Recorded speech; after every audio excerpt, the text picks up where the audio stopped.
Within the last year, logistics has become the defining problem for the war in Ukraine for both armies. Ukraine estimates that half of its battlefield casualties now occur in the so-called last mile of tactical resupply. The situation for Russian forces is likely similar. So today, we're going to trace the journey of a single shipment of artillery ammunition for both armies, from their factory floor to the barrel of a cannon on the front, and learn exactly how and where that journey is contested. Every month, Russia has to supply their forces with an estimated 120,000 artillery shells. Their journey starts at the Svedleb plant in Nizhny Novgorod Oblast.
a 1,300-kilometer or 2 to 3 day journey to the front in Pokrovsk. Ukrainian forces contest this artillery shipment immediately, with long-range drone strikes against the ammunition plant beginning in 2025. This is why Moscow has moved ammunition production further inland into Siberia at the Bisk-Olin plant, which is out of range of most of Ukraine's current drones. The added distance adds an extra 4 days of travel time. From central Russia, the train runs through a major hub of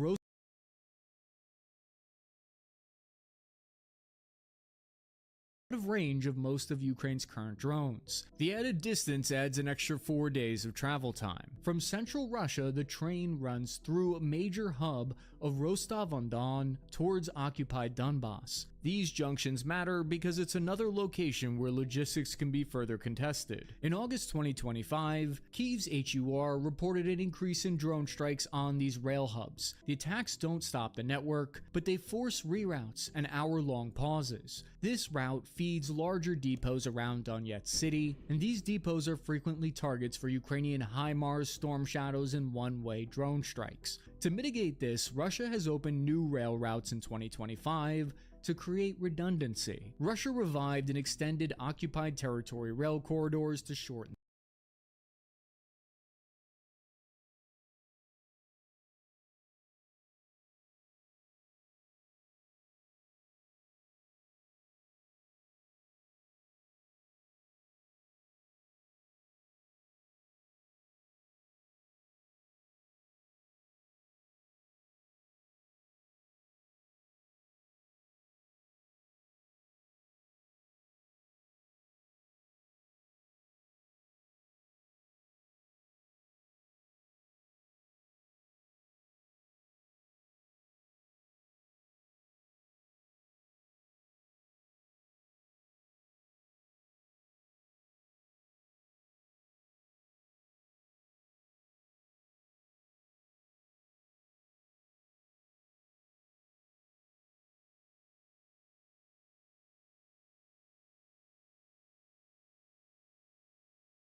the hall. To mitigate this, Russia has opened new rail routes in 2025 to create redundancy. Russia revived and extended occupied territory rail corridors to shorten the haul. The Rostov-Mariupol line cuts logistics routes by 300 kilometers and reduces dependence on the Kerch Bridge, which is itself frequently targeted. Russia moves 90% of its heavy supplies by rail. Every time Ukraine hits a rail junction, the effect cascades for hundreds of trains behind it. Moscow has established makeshift air defense hangouts outside major cities like Belgorod, where this is a frequent sight now. This is Russia's only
seaport in Astrakhan Oblast. It's the location where Shahed-type drone components and ammunition arrives from Iran. Ukrainian commanders have now contested this line of logistics, frequently targeting this port. Yet trains can only carry supplies so far. From depots in occupied Donbass, the loads have to move forward by road.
And that's where the system becomes even more fragile. First, before we get into that, a message from Odoo, who sponsored the animations in this video. When I first started this company 6 months ago, the one thing I underestimated the most was how difficult doing payroll, invoices, and getting e-signatures would be. Today's sponsor, Odoo, fixed all of that, because Odoo is a business management software with a full suite of integrated apps. So for me, I needed the project management tool to keep track of the different episodes that we have in various stages of production at any given time.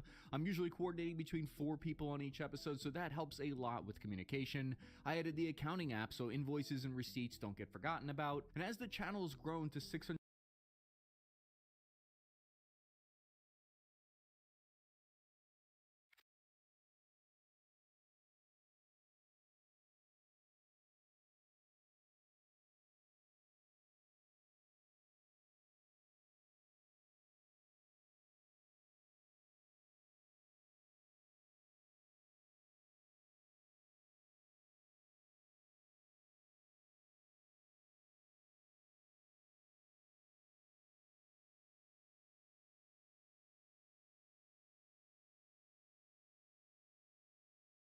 600,000, usually coordinating between 4 people on each episode, so that helps a lot with communication. I added the accounting app so invoices and receipts don't get forgotten about, and as the channel has grown to 600,000 subscribers now, I was able to take all the different aspects of the company that were scattered across different tools and have Odoo bring everything into one place, saving me hours every week. If you need to track sales calls or inventory, there are features for that. If you're running a business, big or small, use my link in the description to try Odoo for free for 15 days, no credit card required, and any single app is free forever. Just click my link in the description or the pinned comment below to see how much easier Odoo can make your life. In 2024, Russian supply lines relied on a mix of standard military trucks like the Gaz and Kamaz, along with civilian cargo vehicles. Those trucks could carry several tons of fuel or ammo, but they had limited off-road capability. They were confined to established roads. That predictability made them easier targets. Independent analysts like Oryx documented Russian forces losing around 90 resupplied trucks every month to Ukrainian FPV drone strikes in 2024. Faced with these losses, Russia adapted. Rather than sending large convoys that could be destroyed in a single strike, units increasingly turned to smaller vehicles, ATVs, and even motorcycles for the final stretch of delivery. This is what logisticians call the last mile or tactical resupply. To adapt, supplies are no longer pushed forward in large shipments. Instead, they're broken down into smaller batches and delivered through multiple routes, reducing the risk. It's less efficient, but in a battlefield dominated by drones, efficiency has taken a backseat to survivability. The trade-off is clear: far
less capacity, but greater survivability.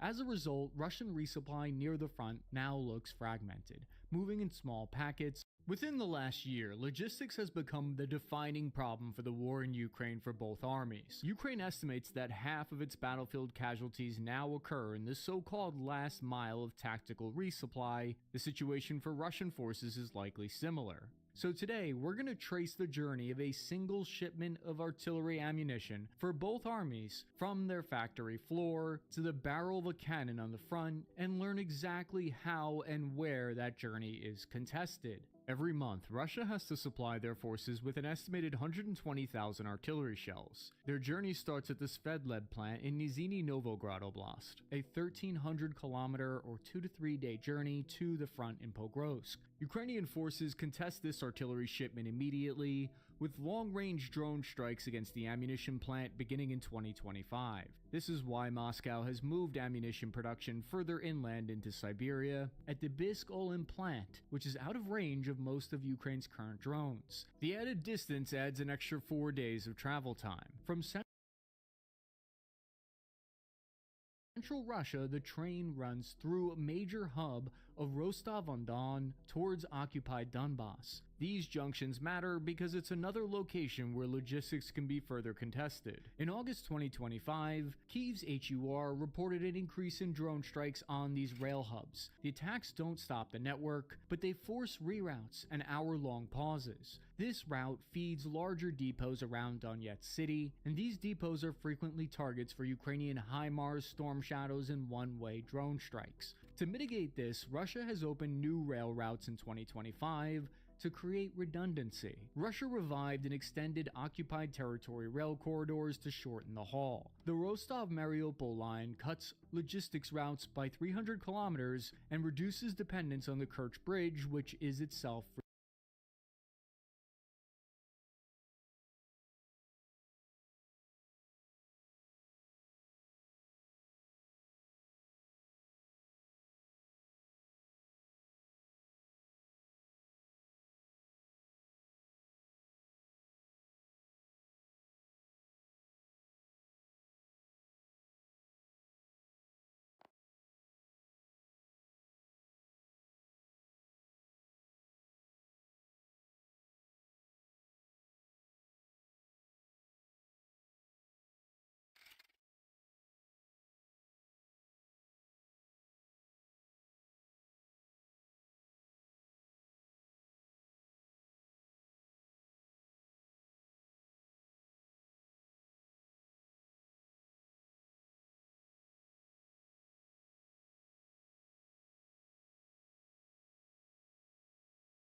frequently targeted. Russia moves 90% of its heavy supplies by rail. Every time Ukraine hits a rail junction, the effect cascades for hundreds of trains behind it. Moscow has established makeshift air defense hangouts outside major cities like Belgorod, where this is a frequent sight now. This is Russia's only seaport in Astrakhan Oblast. It's the location where Shahed-type drone components and ammunition arrives from Iran. Ukrainian commanders have now contested this line of logistics, frequently targeting this port. Yet trains can only carry supplies so far. From depots in occupied Donbass, the loads have to move forward by road, and that's where the system becomes even more fragile. First, before we get into that, a message from Odoo, who sponsored the animations in this video. When I first started this company 6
months ago, the one thing I underestimated the most was how difficult doing payroll, invoices, and getting e-signatures would be. Today's sponsor, Odoo, fixed all of that, because see how much easier Odoo can make your life. In 2024, Russian supply lines relied on a mix of standard military trucks like the Gaz and Kamaz, along with civilian cargo vehicles. Those trucks could carry several tons of fuel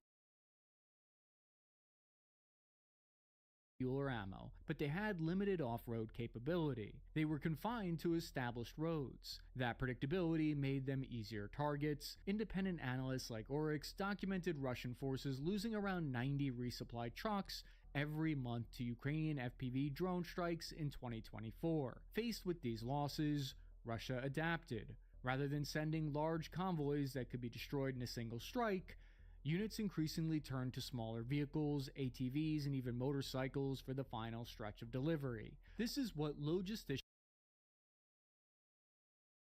in these field videos is the use of evidence shows just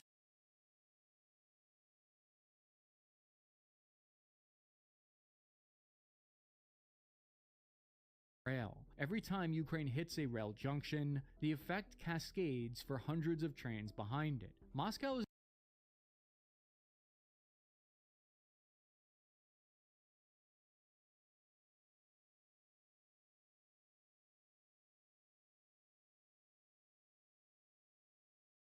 established makeshift air defense hangouts outside major cities like Belgorod, where this is a frequent sight now. This is Russia's Oly seaport in Astrakhan Oblast. It's the location where Shahed-type drone components and ammunition arrives from Iran. Ukrainian commanders have now contested this line of logistics, frequently targeting this port. Yet trains can only carry supplies so far. From depots in occupied Donbass, the loads have to move forward by road, and that's where the system becomes even more fragile. First, before we get into that, a message from Odoo, who sponsored the animations in this video. When I first started this company 6 months ago, the one thing I underestimated the most was how difficult doing payroll, invoices, and getting e-signatures would be.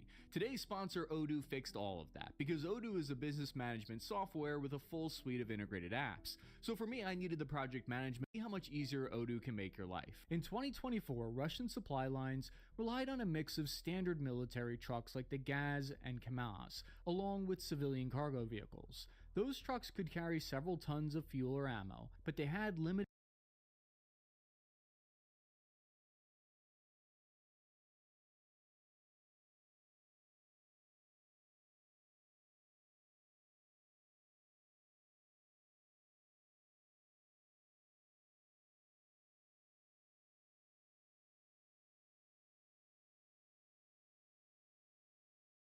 off-road capability. They were confined to established roads. That predictability made them easier targets. Independent analysts like Oryx documented Russian forces losing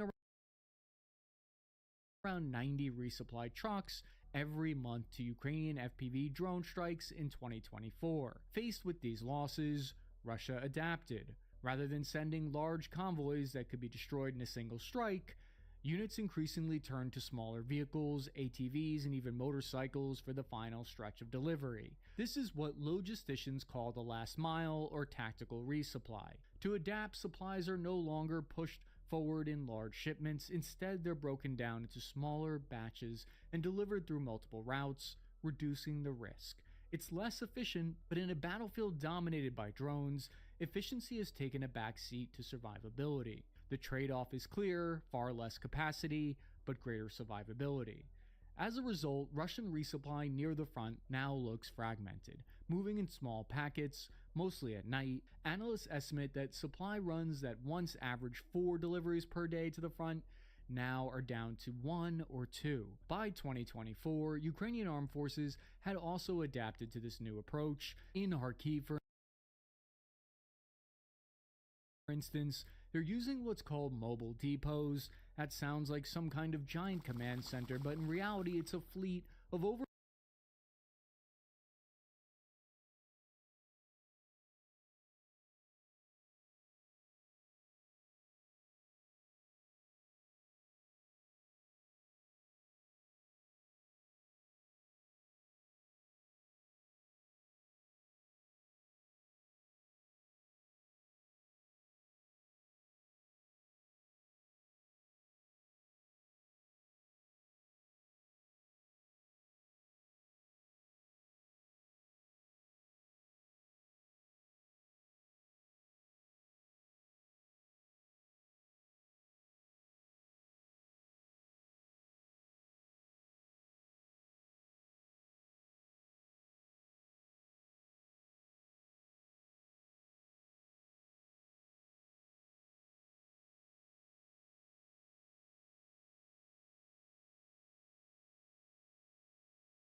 over 100,000 of the classic Toyota Hilux. These on-the-move supply depots ensure that supply of ammo and food reaches isolated units. This last stage has become the single most dangerous part of the war by 2025.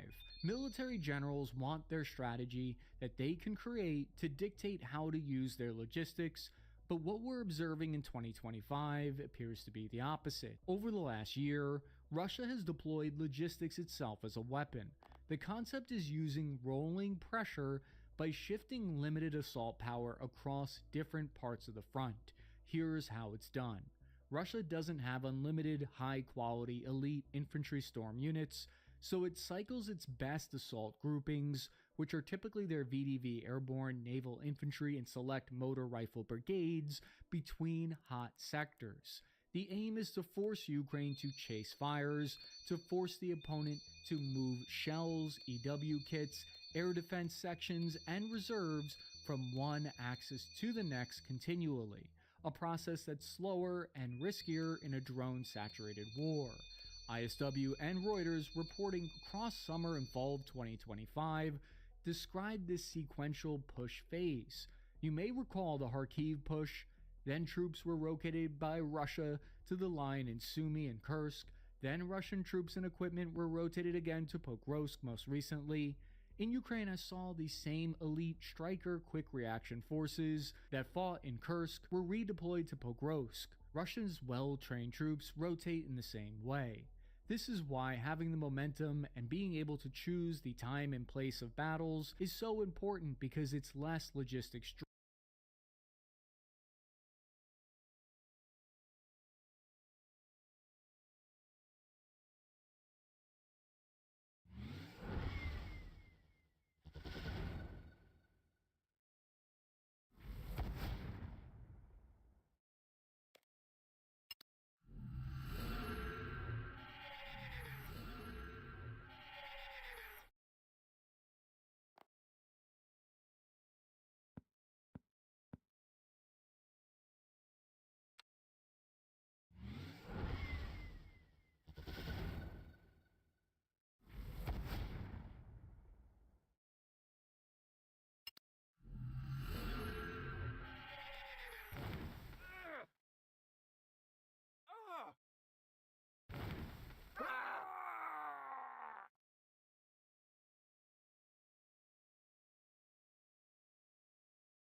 strain when you're prepared. There are different names for this military strategy. You could call it an active defense. Germany calls it their shifting Schwerpunkt, economy of force, or operational level force cycling. They all have similar principles, which is dynamically changing the focal point or the main weight of effort of a strategy or operation, rather than maintaining a fixed objective. You can see the pattern around Pokrovsk. In August 2025, a small Russian detachment infiltrated deep enough to sever one of the town's two remaining supply corridors from Kramatorsk. Ukraine rushed quick reaction reserves to plug the gap. Each time quick reaction forces are rotated, it means supplies have to move, which means risking moving in the open. Troops now rotate to the front not for a week, but for over a month at a time, and they only change during periods of inclement weather or at night and under heavy suppressing fire barrages. Assault elements pull off of spent axis for a few weeks to absorb replacements by Russia. RUSI's field notes describe Russia's pattern. When defenses are disrupted, small assault groups repeat short, high-cost pushes, then units step back to reconstitute. A great way to understand this is the difference between what logisticians call push versus pull systems. Western armies often run on what's called pull logistics. Units at the front signal what they need, and supplies flow forward in response, creating a flexible feedback loop. It's like Amazon Prime for artillery shells. Your demand drives the system. The cons are that it requires excellent communication and more complex planning and tracking. Russian forces originally, by contrast, inherited a Soviet-style push logistics system. Supplies are moved forward on predetermined schedules. that were dictated from the top with little room for adjustment. The pros are that it's predictable, simple planning, commanders know when and what resupply is coming from, there's less reliance on frontline units to communicate or forecast accurately. But the cons are that there's little room or flexibility to adapt.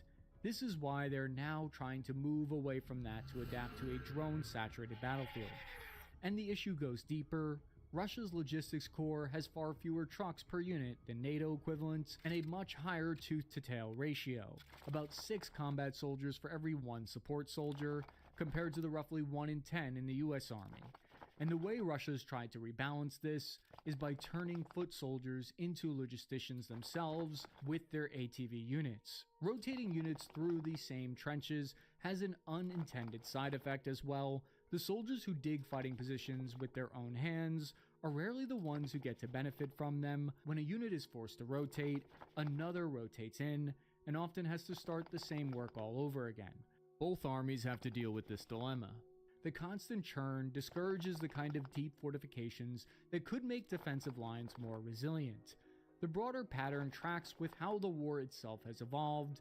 Analysts describe the first year of the war as relatively mobile, small, well-equipped forces trading ground quickly. The second year saw both sides consolidating their positions and mounting deliberate attempts to breach the line of contact. By the third year, the conflict has become highly attritional, with both Russia and Ukraine focused less on breakthroughs and more about simply inflicting maximum damage on one another. Russia's trying to use its manpower advantage to grind down Ukraine's ability to rotate troops and sustain logistics. It appears in early 2025, Ukrainian troops began reporting a new Russian approach that analysts now call the triple chokehold, which sounds like a wrestling move, so I prefer the other name for it, the offensive triangle, and it works in 3 steps.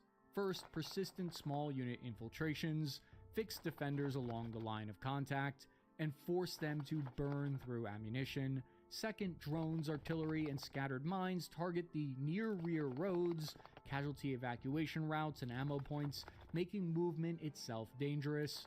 Third, once positions are identified and pinned, Russian glide bombs hammer the dug-in defensives that would otherwise survive conventional fires. The net effect isn't dramatic arrows on a map, it's a steady strangling of maneuver and resupply at the last mile.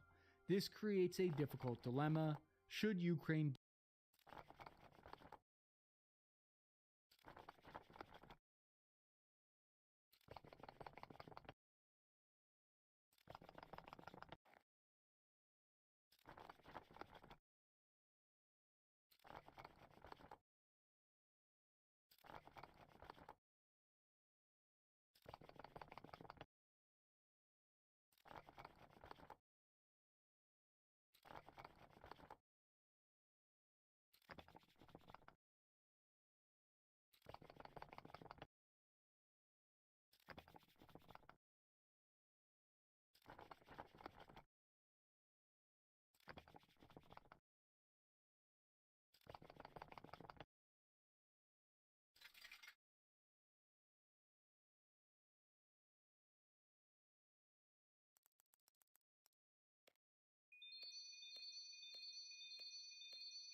dig in deeper to resist drones and artillery, or should they stay mobile to avoid targeted by glide bombs? Analysts at RUSI note that either choice carries significant risks. Tactically, infiltrations and accumulations matter. Small Russian groups move by multiple approaches to preset rally points beyond Ukraine's what's called flot or forward line of troops. Then they accrete into assault packets. Russia's endgame with this approach may be twofold. On one hand, it could be an attempt to secure incremental territorial gains. On the other, it could simply be an attempt to exhaust Ukrainian manpower and logistics until the system breaks. It appears Russia is attempting to pave the way for a larger operational collapse and recapture of wider areas. At the same time, Ukraine is adopting new tools to stay in the fight. The shipment of artillery shells for Ukraine begins in a journey at the Scranton Army Ammunition Plant in Pennsylvania. Here, steel casings are machined, filled, and once completed, the shells are palletized into 40-foot shipping containers. From Newark, a transatlantic crossing of nearly 4,000 miles takes about 12 days by container ship. The cargo is offloaded, inspected, and transferred to Polish state railways. The supply line starts to be contested here for the first time by Russia's hackers. They target these pieces of critical infrastructure in Europe with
destructive malware that's used to delay the shipments. Access to these ports' digital networks is used by Russian operatives to monitor shipments of weapons and aid. From Poland's port, the artillery shells container travel another 4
400 miles south to Rzeszów Logistics Hub, just 60 miles from the Ukrainian border. The US Army calls this location the Logistics Enabling Node Poland, or LENP for short. It handles receipt, warehousing, distribution, and final prep of the major equipment before release to the armed forces of Ukraine, including things like artillery and M2 Bradley shipments. It also functions as a retrograde MRO hub, or maintenance repair overhaul. LENP gives the added security of being located within Allied territory while pushing sustainment close to the edge of battle.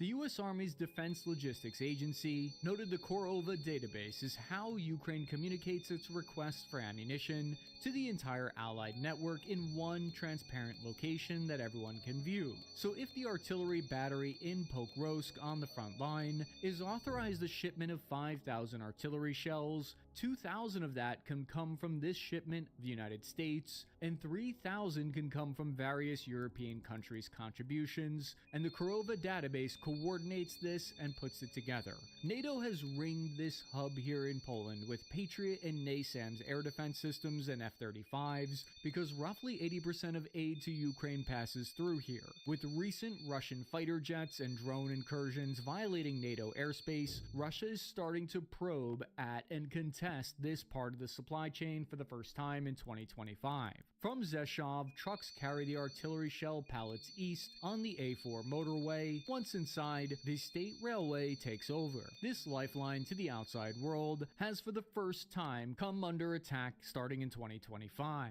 This is the same rail line that world leaders and most civilian passengers as well as military equipment has taken into Kyiv. As a target, it was a logistics route that seemed to be off limits until this year. The cargo is then pushed to a regional depot near Kyiv and then broken down into smaller convoys, dispersing the load so that no single strike can wipe out an entire shipment. Here, Russian physical attacks on an energy infrastructure slows shipments down. Russian attacks last year destroyed 8 thermal plants, reducing power capacity by 9 gigawatts, which is half of Ukraine's total power capacity, and power generation has caused rolling blackouts. Reduced power capacity means that cities have up to 12 hours a day of power cuts, which makes refueling and charging drone batteries more difficult and time-consuming. The route from Kyiv is 300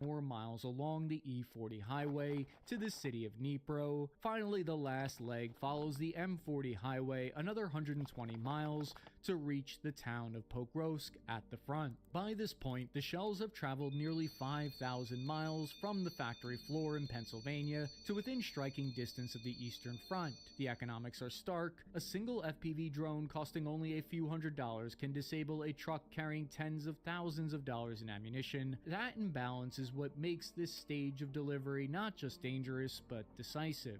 On top of that, Russian units have begun scattering remote landmines along approach roads, damaging tires and forcing convoys to slow, which increases their exposure time. Open source evidence shows just how lethal this final stretch has become in 2025. The Ukrainian Ministry of Defense has documented hundreds of drone ambushes against logistics convoys, and geolocated footage regularly confirms FPV strikes on trucks along critical routes like the H20 and M330 highways near the Donbass. Analysts at the Royal United Services Institute estimate that by mid-2025, Russian production had reached tens of thousands of FPV drones per month, enough to maintain near continuous coverage over the most important supply arteries. Both sides in 2025 have improvised defenses to protect transport. One of the most striking examples visible in these field videos is the use of fishing line or thin wire strung between poles to form makeshift corridors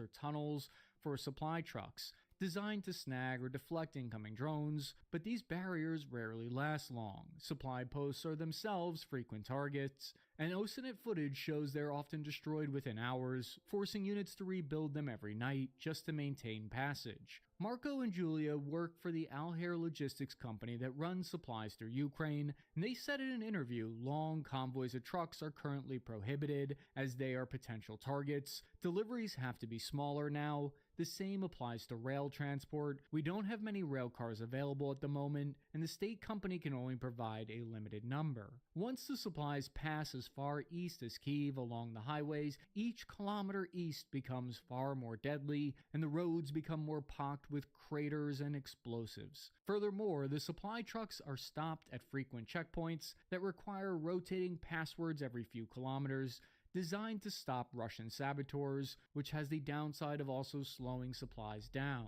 The logistics agency explains that for oversized cargo or machinery, provided either restrictions allow it, they recommend keeping the cargo assembled as much as possible to maintain its dimensions. This is crucial because Ukraine is currently facing a significant shortage of welders to put things back together. This is a double-edged sword, so to speak. Ukraine and Russia have now extensively used drones for logistics themselves to deliver supplies to isolated cut-off soldiers, but these drones are contested by electronic warfare and have limits of payloads between 100 to 200 pounds, or roughly 2 artillery shells. But using drones to deliver supplies has even more limitations for both sides. As Russian military blogger wrote online, quote, "Logistics are a disaster. They're trying to deliver supplies with drones, but this isn't an open field. The forest here is dense. Delivering anything there is nearly impossible. Tree canopies, branches interfere. Enemy drones hover above the forest for days on end, filming, correcting fire, waiting for any mistake to immediately strike," end quote. Medical evacuation has been disrupted in the same way. What once took 20 minutes to get a casualty evacuated now takes many days, since most movements happen at night to avoid drones. In many cases, evacuations are carried out on foot or in small armored robotic vehicles rather than in dedicated ambulances. The extra time has a direct effect on survival rates, especially for serious injuries where minutes can make the difference. The Army's Material Command has deployed its Predictive Analytics Suite, or APAS, to help Ukrainian logisticians monitor the health of complex equipment like the more than 300 Bradley infantry fighting vehicles that have been delivered. In practice, it gives Commander a live dashboard of the fleet's condition and helps anticipate failures before they happen. American planners even talk now about logistics networks as kill chains, a recognition that supply systems themselves have become central to combat power. All of this underscores a larger point.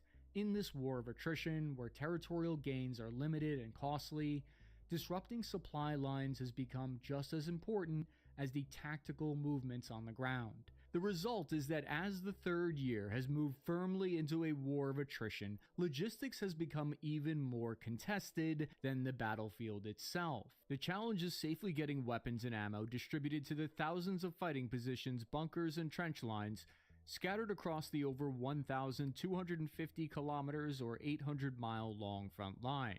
A steady flow of shells, fuel, and spare parts is now what keeps the army surviving, and that means the outcome isn't decided only on the front, but also hundreds or even thousands of miles away at rail junctions, ports, and fuel depots. The side that can keep their corridors open, despite drones, missiles, and cyber attacks, is the side that will be able to continue fighting tomorrow. If you enjoyed this video and you would like to learn more about these topics, you can watch this video here or this one. I'm your average infantryman, Chris Cappy, ending transmission.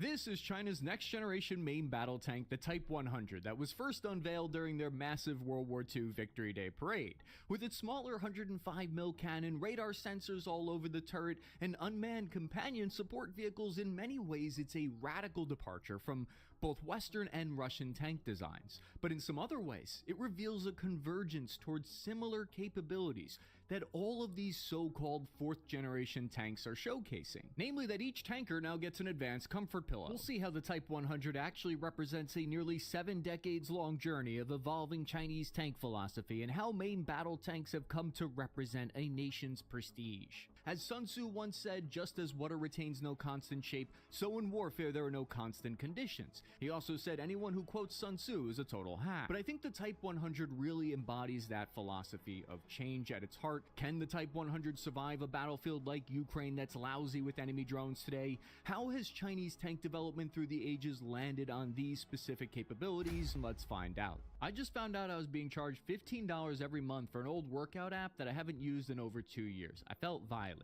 But that's why I reached out to today's sponsor, Rocket Money, because they're a personal finance app that helps you cancel subscriptions. That got me digging even deeper, and I went down a whole rabbit hole where I found out I was being charged hundreds of dollars every month for services I don't want or don't use anymore. Rocket Money has helped customers save over $500 million in canceled subscriptions. And once I connected my bank account, Rocket Money identified all of my subscriptions in a single list. From there, I simply selected the ones I didn't want anymore, and Rocket Money helped me cancel them with just a few taps. Rocket Money even helped me negotiate my bills like my internet service. But it's more than that. They're an all-in-one personal finance app. They help you manage your money better in general. It starts with the subscriptions, but then you see how clearly shows you where you're wasting all kinds of money each month. So if you guys want to take control of your finances, go to rocketmoney.com/CappyArmy. They're offering you a free trial today. Just click my link in the description or the pinned comment below. Let us conduct our annual subscription purge together.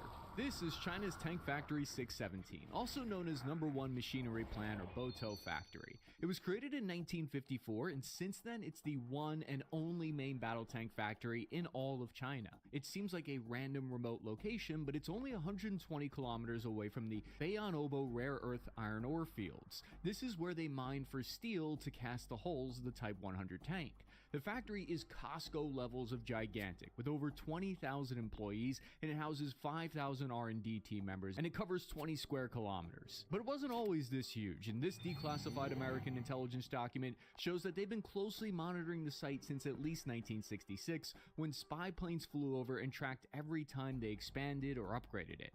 This document from 1983 shows a detailed layout of where the PLA brings their tanks right next door to test the weaponry. The US even knew the lead tank designer's favorite color. It was green. Having all tank production under one roof isn't that unusual. It's very similar to the Lima Tank Factory in Ohio, America, that's been pumping out tanks since 1941. China's use of tanks has historically been limited compared to other major powers. When World War II first kicked off, the rough terrain and limited fuel meant Japan only deployed light tanks in small numbers. But by 1949, the CCP did manage to capture over 600 foreign tanks in their civil war, most of them old American and Soviet armor. One military expert at the time even noted that the PLA's 1949 parade was, quote, the most extensive public display of US military hardware in over a decade. Acquiring these first tanks started nearly a century-long struggle for China between copying other nations' tank designs and attempting to create something that was uniquely Chinese. The Type 100 is, I think, the first tank where they may have actually broken that cycle. During the Korean War in the 1950s, China used basically no main battle tanks again. The reason for this was because China had no real heavy industry yet. So Mao Zedong instituted the Chinese Communist Party's first 5-year plan in 1953 to create steel mills and factories. The Soviet Union sent billions of dollars in today's money in loans and 10,000 foreign advisors to help with this reorganization. In 1955, Moscow says, "Hey comrade, we're both communists, so hey, I'm gonna give you this blueprint for the T-54A main battle tank." China starts pumping out thousands of Soviet clone T-59s. The Soviet Union says,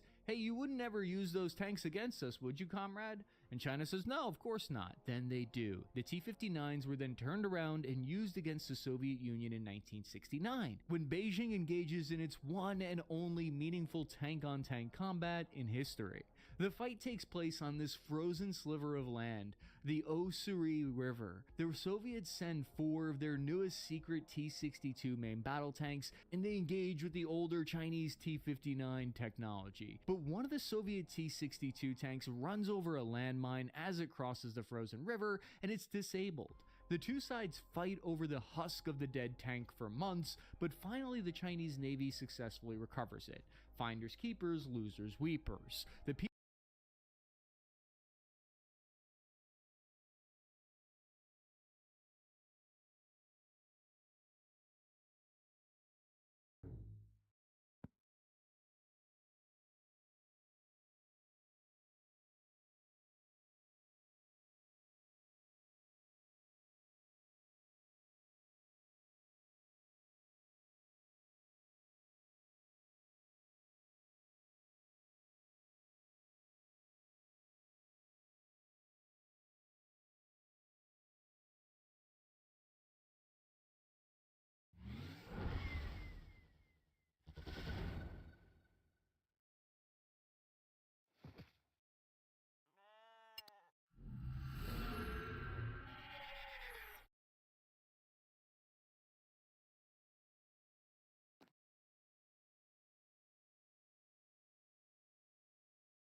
PLA brings it back to Beijing and they study the tank's majestic secrets. It turns out it's a goldmine of information. The PLA reverse engineer it to develop their next model, the Type 69, with its smoothbore gun, night fighting infrared sights, and its tricked out turret stabilization. The American Central Intelligence Agency was closely monitoring all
all this, and they sent back this declassified intelligence report about the very day that their spies observed the T-69 being deployed, and they knew exactly what its capabilities were. This one battle revealed to the Chinese military planners why main battle tanks were necessary. Tank production in China has always been driven by geography. First, the PLA needs armor to secure their borders against Russia in the north, and second, they need armor in the west to cover the plateaus there. These are theoretically the only realistic avenues of approach for any kind of large mechanized threat to attack them. There's also the ability to police your own people with these tanks, but more importantly, there's the prestige aspect. It's the intangible. It's the aspect of tank production across all countries you can't really quantify with numbers or stats, because modern armored tanks are undeniably this symbol of a nation's power. It showcases a society's ability to work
together to cooperate across different expertise to produce something that is mind-bogglingly absurdly expensive, millions of dollars each unit. Its ability represents the pinnacle of many different fields, from chemicals to material science, and it creates something that is both horrifyingly deadly and captivating at the same time. The PLA goes ham on pumping out thousands of T-59s and T-69 tanks and exporting them around the world to different countries. A Western military officer went to Thailand and inspected the Chinese tanks, and he found that they were inaccurate, the suspension system was poor, and the engines often broke down, emitting clouds of black smoke even when they just started up. In the 1980s, China and Western nations are on great terms. Their relationship is just warm and fuzzy, so they exchange technology. So China receives fancy British fire control computers from Marconi and reliable German diesel engines. Believe it or not, the United States and China even worked together on the Jaguar main battle tank, which was like a cross between the M1 Abrams and a T-59 Soviet inspiration. It was a communist/capitalist death machine. The 1989 Tiananmen Square incident caused a split with the West and China was once again back to the drawing board when it came to their tank technology. Beijing had been through this kind of breakup before with the Soviet Union. China had long been skeptical of foreign military technology.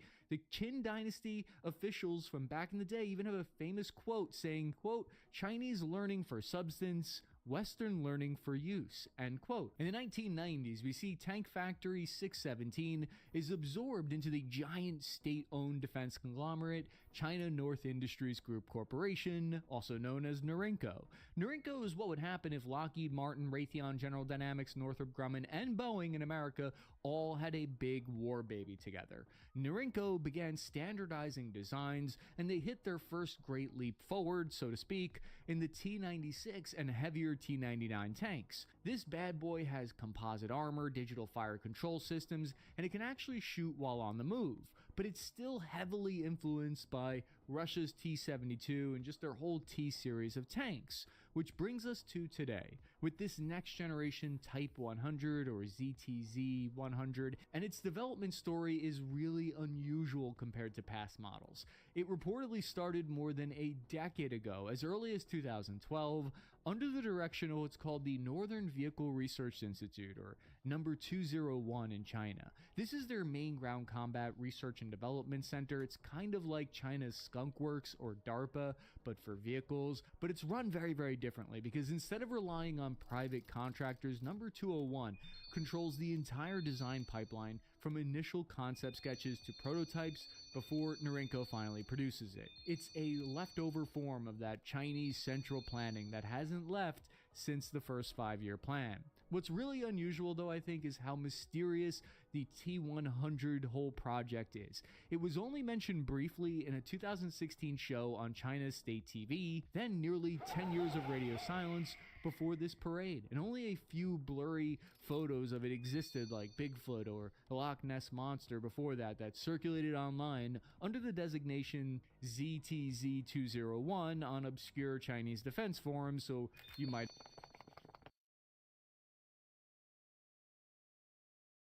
have easily missed it. Tank Factory 617, the same one that produced those same original T-59s, you remember them?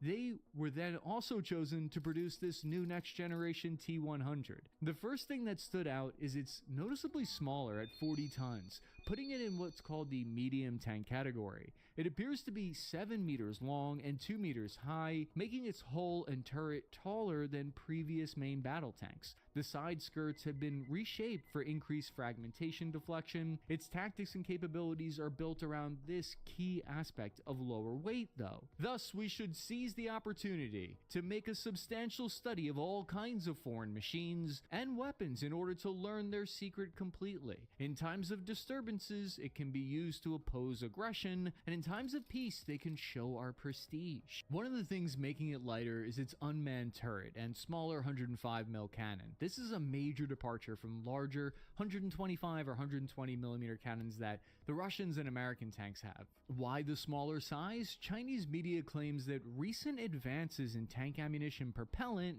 kind of like its gunpowder, mean that it doesn't lose any of that firepower compared to the bigger cannons. They state that new armor-piercing rounds still are able to achieve a reported muzzle velocity of 1,700 meters per second. The PLA claims its effectiveness is on par with what they call their Phase 3 larger cannon ammo. Phase 3 is estimated to be able to punch through 650 millimeters of rolled homogeneous steel at 2 kilometers. Punching through armor may not even be its main job anymore though, because data from the war in Ukraine has suggested that tank-on-tank combat is exceedingly rare, and armor is typically used to dislodge infantry from cities and to destroy fortifications during advances. And that's part of the reason why this switch to smaller, lighter tanks, because bigger, slower, louder, giant platforms have shown to be vulnerable in the war in Ukraine. It looks like it has no blowout panels for the ammo, but the crew is actually inside a special compartment separate from the autoloader and the ammunition and the explosives,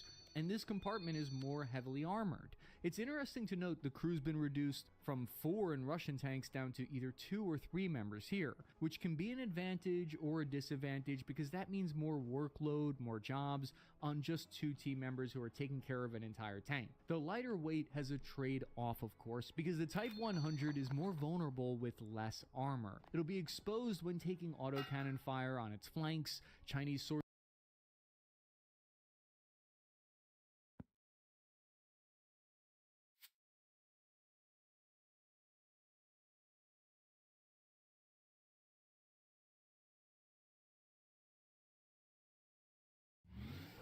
Sources state that the overall protection is not high except at the hull front. That's one reason Chinese military observers have dubbed it the double ridiculous online, meaning ridiculously light and ridiculously unarmored. One of the biggest changes is the new diesel-electric hybrid power system.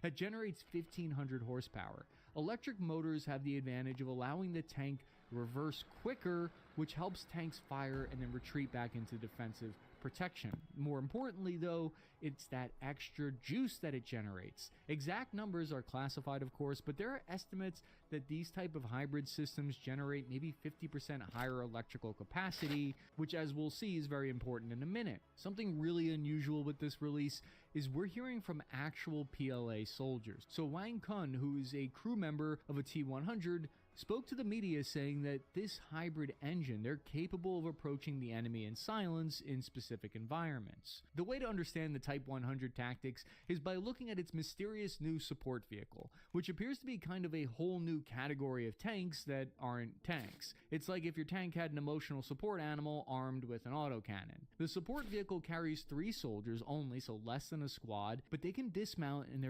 act as an anti-tank RPG team. The support vehicle can be reconfigured and transformed into a mobile loitering missile launcher. It's meant to be unmanned and remote controlled possibly, with an autocannon on top.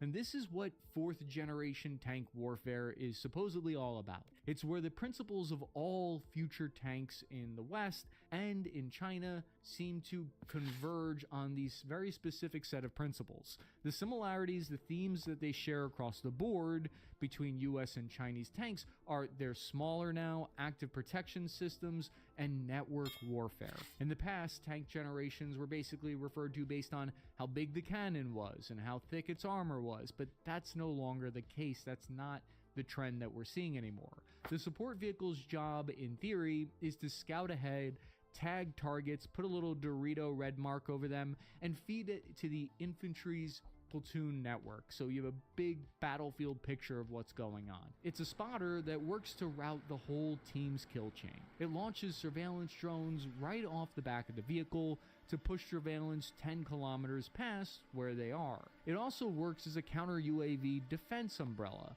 It creates a protection bubble against anti-tank threats, which explain its high 90-degree elevation traversal for its cannon. Specs reported by China's state media say that it has AI-assisted target recognition that tags threats that are spotted by drones automatically, which means the crew gets a ping on their screen telling them where a hostile tank is hiding without seeing it themselves. So crew members showcase their new situational awareness augmented reality goggles to look through the metal interior. It's a feature seen in many modern armored vehicles for the past few years. And similar to Apache helicopters, turning your head with this goggle system on also turns the remote weapon system to where your eyes are looking, so just make sure you never make direct eye contact with your buddies in this way.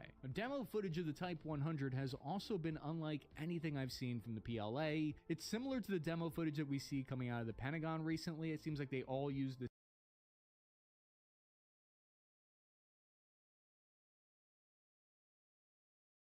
same editor or 3D animator. They're all sharing the same guy that's working out of Pakistan, I'm guessing. And it's these pretty slick 3D animations for the tactics that they use. They even reused a Raytheon animation for their explainer of how their active protection systems work. The footage reveals it'll have a little compartment that can launch a drone out in front of the tank to scout ahead for targets.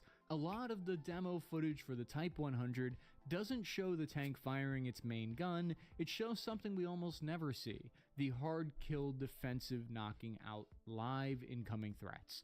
We're talking ATGMs, even rockets fired from drones hovering over above.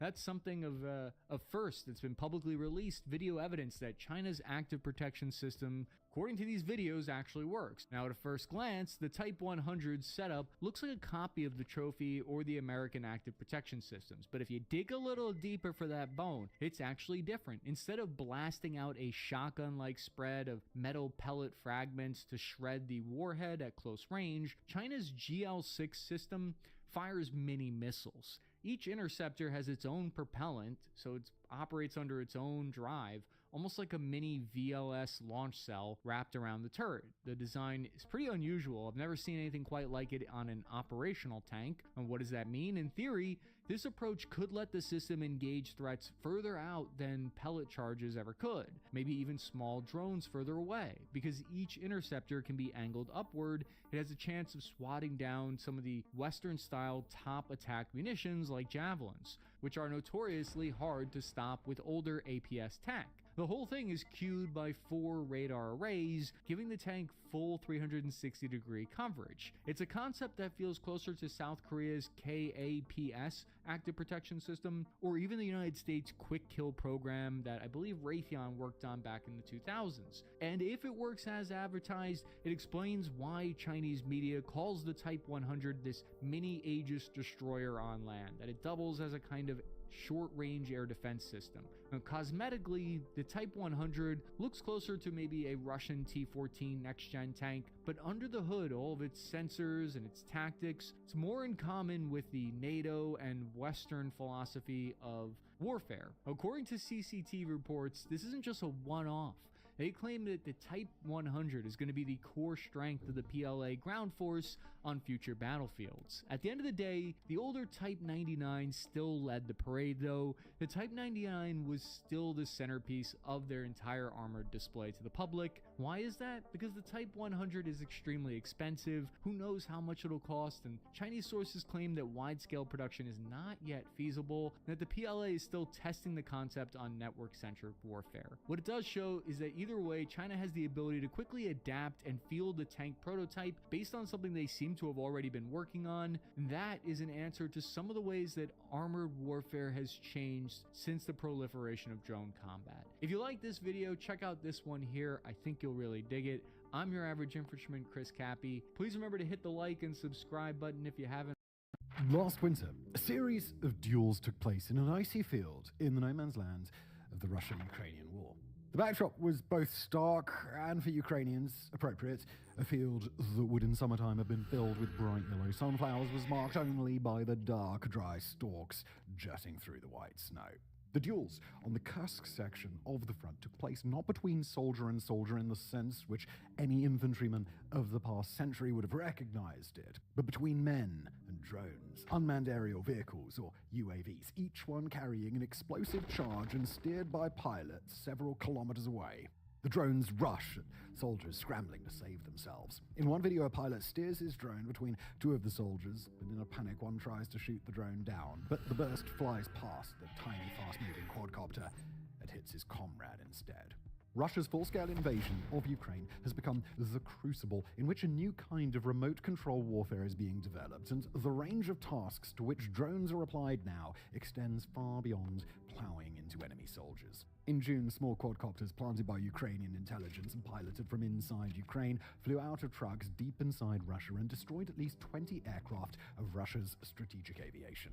Early in July, naval drones transported heavy bomber UAVs to Crimea, where the bombers lifted off to strike Russian air defense radars. Drones are receiving the surrenders of exhausted assault troops. They're stabbing other drones with swords. They're laying mines and stealing enemy machine guns. They're even breathing fire. And look, we could go on, but what matters is we're watching unmanned systems change warfare in Ukraine beyond recognition, and these innovations won't stay in Ukraine. New types of drone, developed or refined there, are already appearing in conflicts around the world. The first true drone war. The Russia-Ukrainian war is the world's first true drone war. It's not the first armed conflict where drones have been decisive. There have been a few of those, notably the Second Nagorno-Karabakh War back in 2020 and the Tigray War in 2022. But the war in Ukraine is the first in which drones have been the most important technology for both sides, and that drones have been the primary focus of technical competition. Both Russia and Ukraine now estimate that they're dealing out and receiving more than 2/3 of their battlefield damage by drone, and drones are now the principal mechanism for doing long-range damage. This is the war that gave us the first all-drone assault, the first drone-on-drone combat, and a whole vision of what warfare begins to look like when remote-controlled killing becomes the norm. It's also the war that led to an explosion in the volume of military drones that are now being produced worldwide. On one estimate, when Russia commenced its full-scale invasion of Ukraine in 2022, its military had about 2,000 drones. Last year, they produced about 1.5 million, and this year they expect to far exceed that.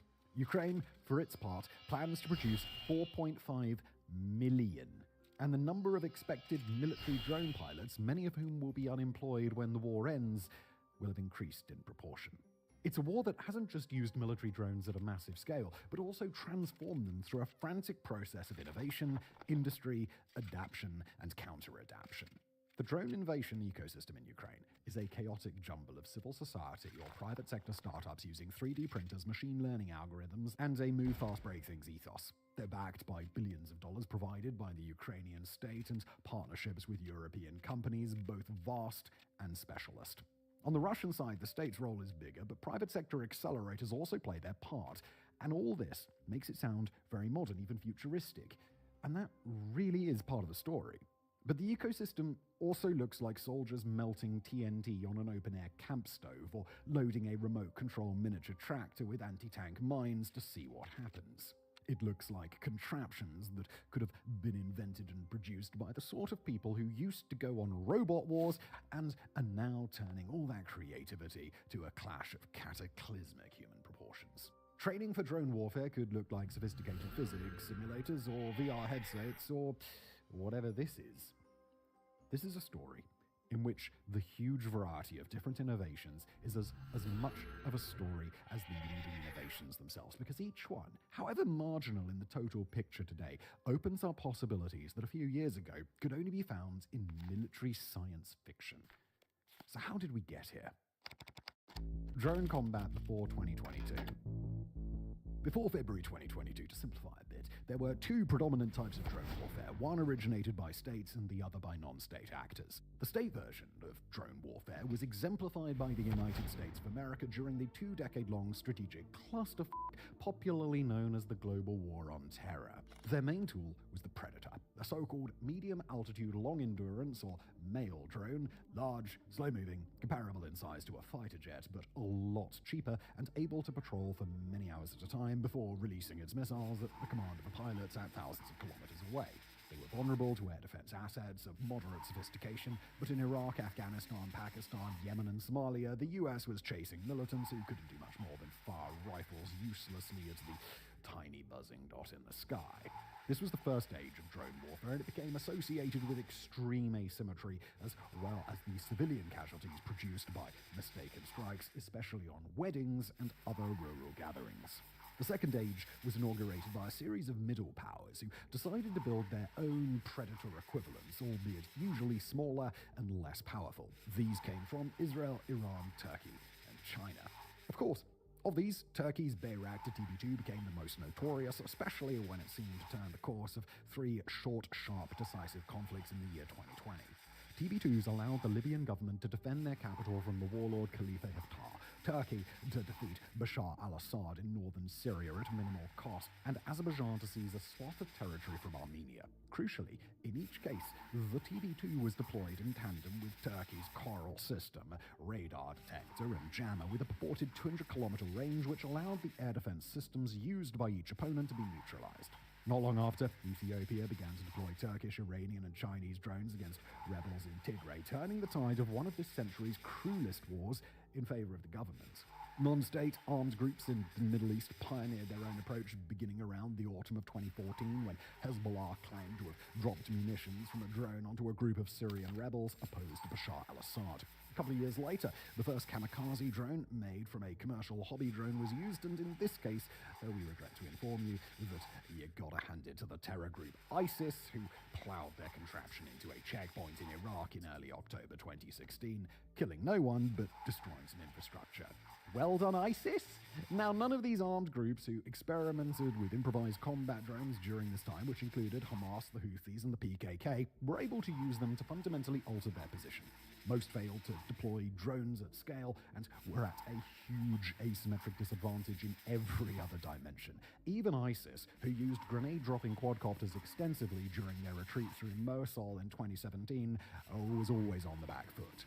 The governments nonetheless took notice. Turkey developed a line of bespoke kamikaze quadcopters, which saw use in Azerbaijan and Libya alongside their TB2s. And ultimately, it would be the non-state armed group innovation of small, weaponized quadcopters, not the hulking predator-type drones, that presaged the sort of drone warfare that we see in Ukraine today. The 5 phases of the front line. Now, there have so far been 5 phases to Ukraine's frontline drone war. First up, the chaotic opening weeks, or what you might call the era of the Bayraktar. In the early weeks of Russia's full-scale invasion, it looked like Ukraine wouldn't do much to break the mold of state-driven drone warfare. Before the war, it had acquired a number of Bayraktar TB2s, and sure enough, as Russia's ill-fated columns advanced towards Kiev, videos emerged showing TB2 strikes destroying Russian material, providing a welcome boost to the morale of Ukraine's shell-shocked population. So much so, in fact, that a popular song was released in praise of the Bayraktar. But that phase was short-lived. When Russia brought forward and established its best air defense systems, the large, slow-moving Turkish drones became easy prey. Since then, the action has shifted to what we might call our second phase, the era of smaller, lighter, more expendable models, particularly artillery and spotter drones. After Russia gave up on its Kiev offensive and the war settled down upon the grinding front lines of the south and east, artillery became the war's decisive weapon. But artillery needs spotters, and small surveillance drones were the ideal solution for that vital first step in the artillery kill chain. Both sides used purpose-built models, but due to the sheer volume that were required, they each made use of commercial drones usually imported from China. And it's important to recognize that China's drone industry, and its productive base more broadly, has been an absolutely vital part of this story. One reason that cheap, multi-rotor drones had never been used at scale by states before was because there weren't the desperate needs or constraints found in the Ukraine war. But it's also because there simply wasn't an established industrial sector ready and able to supply drones and the components used to modify and adapt them at low cost and huge scale. The importance of drone spotters in this phase prompted the propagation of both electronic warfare measures and light air defense.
Assets by way of reply. And all of this brings us neatly to Phase 3 of the drone cinematic universe, the weaponized quadcopter revolution. This phase also saw the early emergence of weaponized drones. Commercial, multi-rotor drones were quickly modified to drop grenades, and in July 2023, an enterprising Ukrainian soldier, call-sign Tourist, zip-tied an RPG round a racing drone, and with the benefit of a watching journalist, plowed it into a Russian position. But at first, these combat drones didn't predominate. It took a while for the military drone production to scale up, and meanwhile, for the supply of artillery ammunition and artillery pieces to run down. But The transition continued apace during 2023. By 2024, FPV drones were the characteristic weapon of Ukraine's front lines. And that led directly into the next phase, the imperfect attempt to implement AI. As drones became more prolific, the urgency to combat them grew in proportion. For the most part, that meant electronic warfare, which operates to break the data link between pilot and drone. Both sides began to work on artificial intelligence modules to replace aspects of the pilot's role. Optical navigation modules allow drones to chart their course through the enemy's electronic warfare zone using an onboard camera and stored satellite data to identify their location. They can then re-establish pilot contact on the other side. So-called last-mile targeting modules allow the drone to charge a self-selected target, even if electronic warfare measures disrupt the pilot link. It's useful for tanks and other machines with inbuilt short-range jammers. But although these developments appear to hold out the promise of fully autonomous combat drones, progress beyond a few useful but imperfect modules proved slow and uneven. And on the front lines, that just was not good enough. And so we enter the last great and current phase of drone evolution in the Ukraine war, the fiber optic revolution.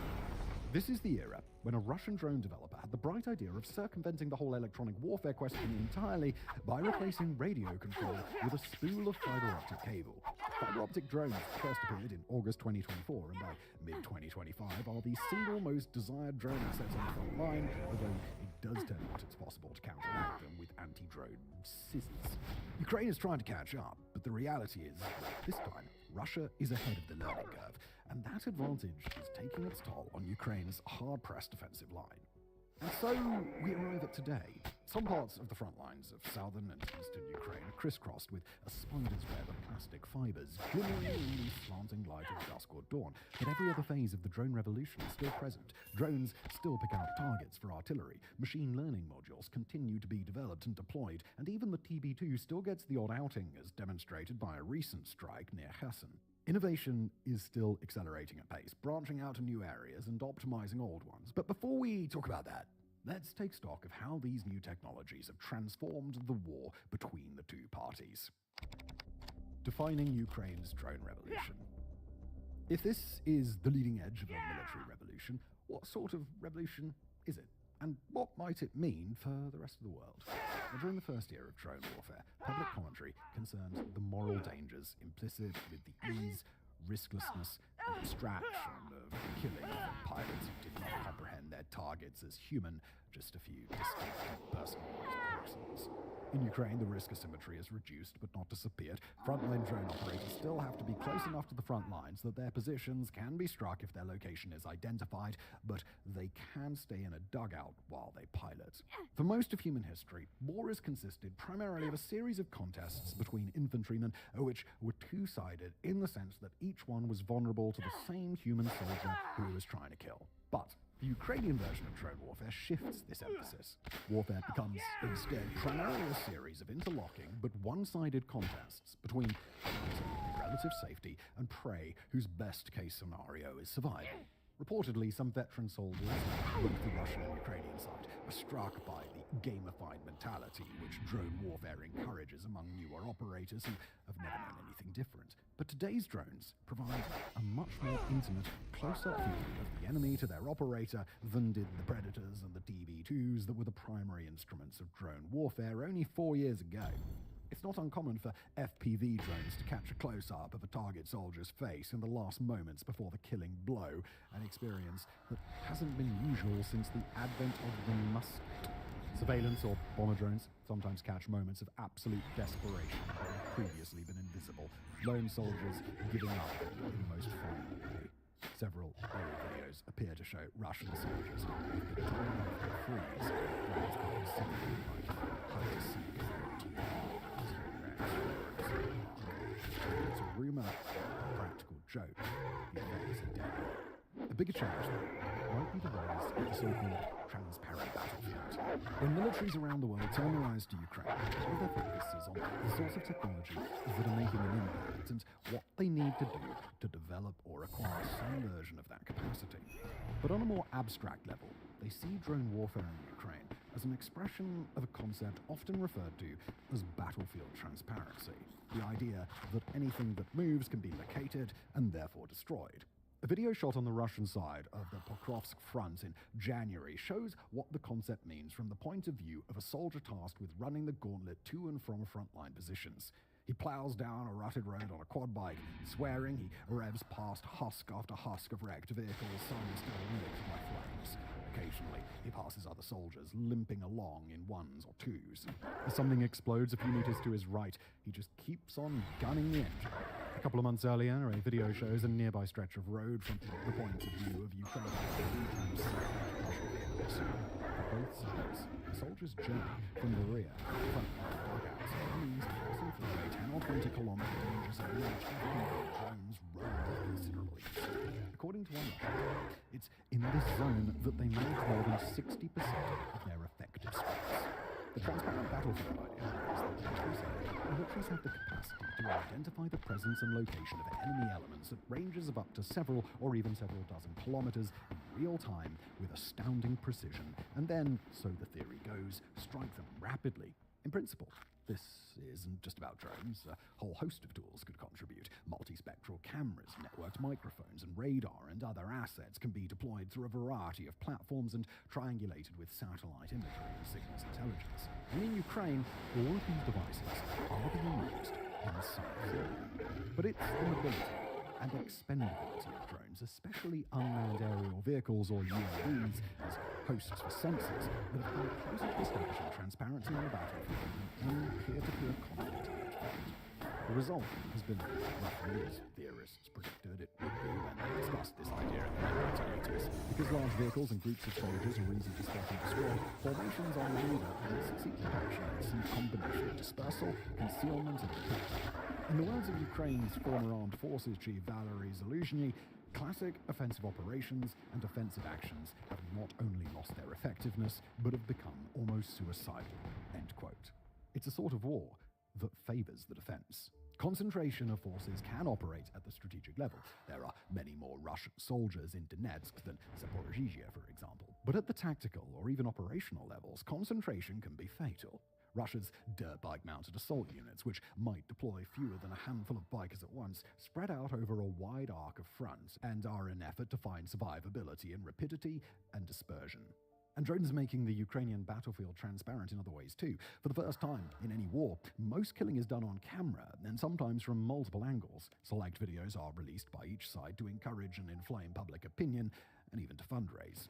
The whole world can peer in on this war each day with unprecedented breadth of vision, even if what they see is, to a large extent, curated. For commanders too, there is a new sort of transparency, not just about where the enemy are, but about what their own troops are doing. Post-Soviet militaries, both Russian and Ukrainian, have routinely been plagued by commanders giving false reports as to their achievements, the ground they've taken, the enemy assets they've destroyed, and so on. And that still goes on, but it's getting harder because it's getting easier to say, okay, pics, dude, or it didn't happen. And so it's also easier to identify effective units and operators, especially those who work with drones. And that's the premise of Ukraine's gamified drone leaderboard and the internal market for military supplies linked to it. And we actually made a whole video about that if you want to check it out. Mechanisms to achieve similar ends have always been available. With so much of everything now on video, High Command has a novel tool with which to recognize and reward competence. Contemporary and recent innovations. So, where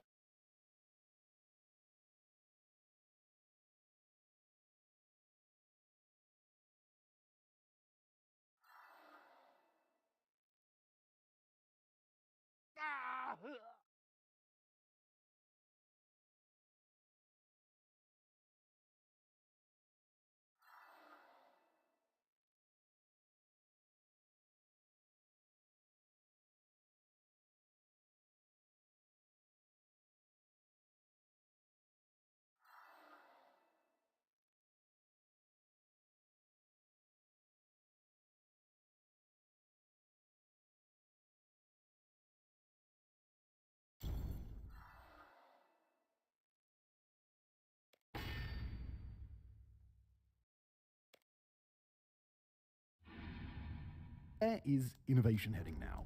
UAVs are being equipped with a range of novel weapons. Last year, the introduction of thermite speed dragon cranes, which look terrifying, turned out to be less useful than their designs. flamethrower model has also been demonstrated, and napalm munitions have been used in the field. The last year has also seen the steady introduction of unmanned ground vehicles, or UGVs. Developers on both sides have been showcasing kamikaze models. Many of these are weaponized hoverboards, as is this screen-laying variant. Ukrainian developers have taken photographs of, it's not a joke, 2 small kamikaze drones with anti-tank lanes for wheels. Gun-toting UGVs have been tested and deployed, including Ukraine's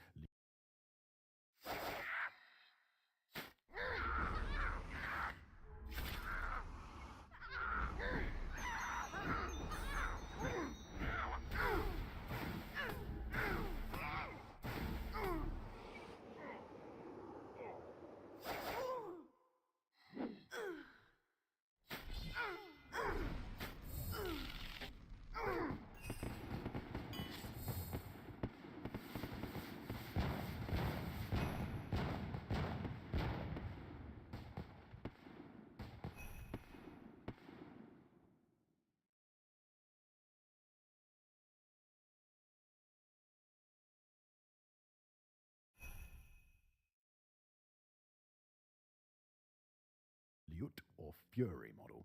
There's not a lot of evidence on their effectiveness yet. Grenade launchers has been confirmed. The Ukraine even tried a number of Western-supplied dog-style UGVs. Unfortunately for fans of Black Mirror, the report from the trial is that they got stuck in soft earth or identified stuck by drones in the same way that humans are. UGVs have also been used to lay barbed wire and to lay and clear mines. But where UGVs have really come into their own, especially in Ukraine, is as a low-risk means to ferry supplies of wounded soldiers across the 120-kilometer danger zone that leads up to frontline positions. Drones can and will still attack, but a soldier's life doesn't have to be put at risk because a squad at the front lacks water or ammunition. Another important development is the advent of what you might call combined drones combat. Both Ukraine and Russia have aerial drones that can carry 2 or more small FPV drones, which it can disgorge at will. Naval drones have been used to carry and launch bomber UAVs, as we mentioned earlier, and UGV models that can do the same have been tested. The dog drones didn't work, but that didn't stop someone experimenting with an airlift. And if the drone-launched drone crashes, well, another drone can go and rescue it. Recently, a Ukrainian kamikaze UGV destroyed a Russian dugout, leading all the Russian soldiers inside to surrender to another drone. An anti-drone revolution. So, as UAVs have grown ever more numerous and dangerous, the two sides have scrambled to find ways to take them down, and it's here that much of most important recent innovation is focused. Surface-to-air missiles are much more expensive than the drones themselves, which makes their use unsustainable when it would be able to fly out of range of anti-aircraft guns. The main solution? Well, you guessed it, it's more drones, isn't it? As Russia's long-range strike UAVs fly into Ukraine, heading for munitions factories and apartment blocks, their location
Location is identified by Ukraine's novel nationwide network of microphones pointing.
At the sky and trained by artificial intelligence to identify and triangulate the buzz and whir of incoming munitions.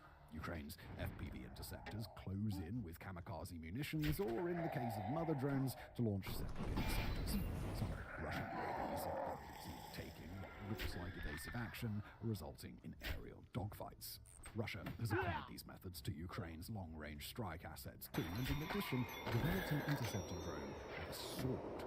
But the innovation didn't stop there. The developers have since tried attaching explosives to the end of the blade and swapping it for a trident. And if you thought anti-drone combat couldn't get any more gladiatorial than that, interceptors working on the front lines against bomber drones have taken to carrying net guns. Of course,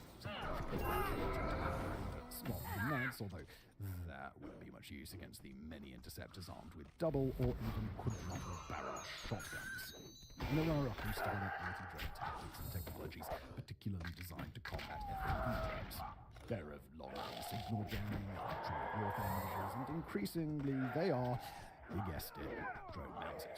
Ukraine has also prototyped a fully autonomous radar-linked gun turret called the Sky Center, that can track and engage UAVs without input. From their front lines with net tunnels, which the drone pilots try to infiltrate. Soldiers carry shotguns or net pistols, and both sides are developing specialized anti-drone ammunition for existing service weapons. Vehicles are also outfitted with spikes or cages that make them look like something out of Mad Max. In recent weeks, Ukraine has made a special effort to identify and target drone pilot groups with airstrikes, a strategy it calls dronecide. Implications. Okay, so what's all of this mean for the war in Ukraine, and indeed war beyond it? Well, in Ukraine, expect both sides to continue innovating at a furious pace. Expect more effort to standardize and mass-produce the most effective existing drone models, and more creativity, in particular, to be invested in anti-drone technology and tactics. But don't expect all wars, even all drone wars, to look like this. Drones play the role they do in Ukraine because of a whole host of contextual factors. Swap out and the difference in the results could be immense. First, technologies that operate alongside drones and often in combination with mines and advances difficult to detect. Even as drones have made it more difficult to bring mine clearance or mine-resistant vehicles to the front. Tube artillery, often guided onto their targets by drone spotters, have made concentrations of troops near the front line difficult to sustain. Even further to the rear, rocket and missile have a similar effect. The transparency of Ukraine's battlefield relies not only on drones, but a host of technologies. Seconds in innovation in industry, have so far been approximately flat. And some, however, have sometimes managed to pull out temporarily in this area or that when it comes to drone or anti-drone technology, whether it be number caliber or quality of weapons produced, and this has provided certain advantages, but neither side has pulled so far ahead or for so long that the resultant asymmetry has radically shaped the course of the conflict. Furthermore, this is a conventional territorial war. It's not a guerrilla war, in which neither side has air superiority and the two sides have access to international supply chains. Drones won't always be a way for smaller, less powerful armies to make advances slow and costly for their lumbering opponents. In Syria, where the quadcopter FPV kamikaze drone was invented, the Rebel drone program, which seems to draw inspiration from Ukraine, enabled not a grinding defense, but a lightning assault in November and December of last year. In Gaza, drones deployed by Palestinian militants were used effectively on October 7, 2023 to destroy Israeli communications and surveillance equipment, but have done hardly any damage since then. Meanwhile, Israel's use of multi-rotor drones against both civilians and military targets has been expanded, augmenting an already massive military advantage. The recent introduction of fiber-optic drones to the civil war in Myanmar suggests that there, the dance between UAVs and countermeasures is in full swing, and the outcome is, as of yet, unknown. And this is all still really early days. As the tactical and technical innovations made in Ukraine spread, we can expect them to change the shape of conflicts around the world, even if the way they do so isn't always predictable. What we can say is that the world has entered a terrifying new age of warfare, one in which remote control killing is increasingly the norm. Thank you for watching.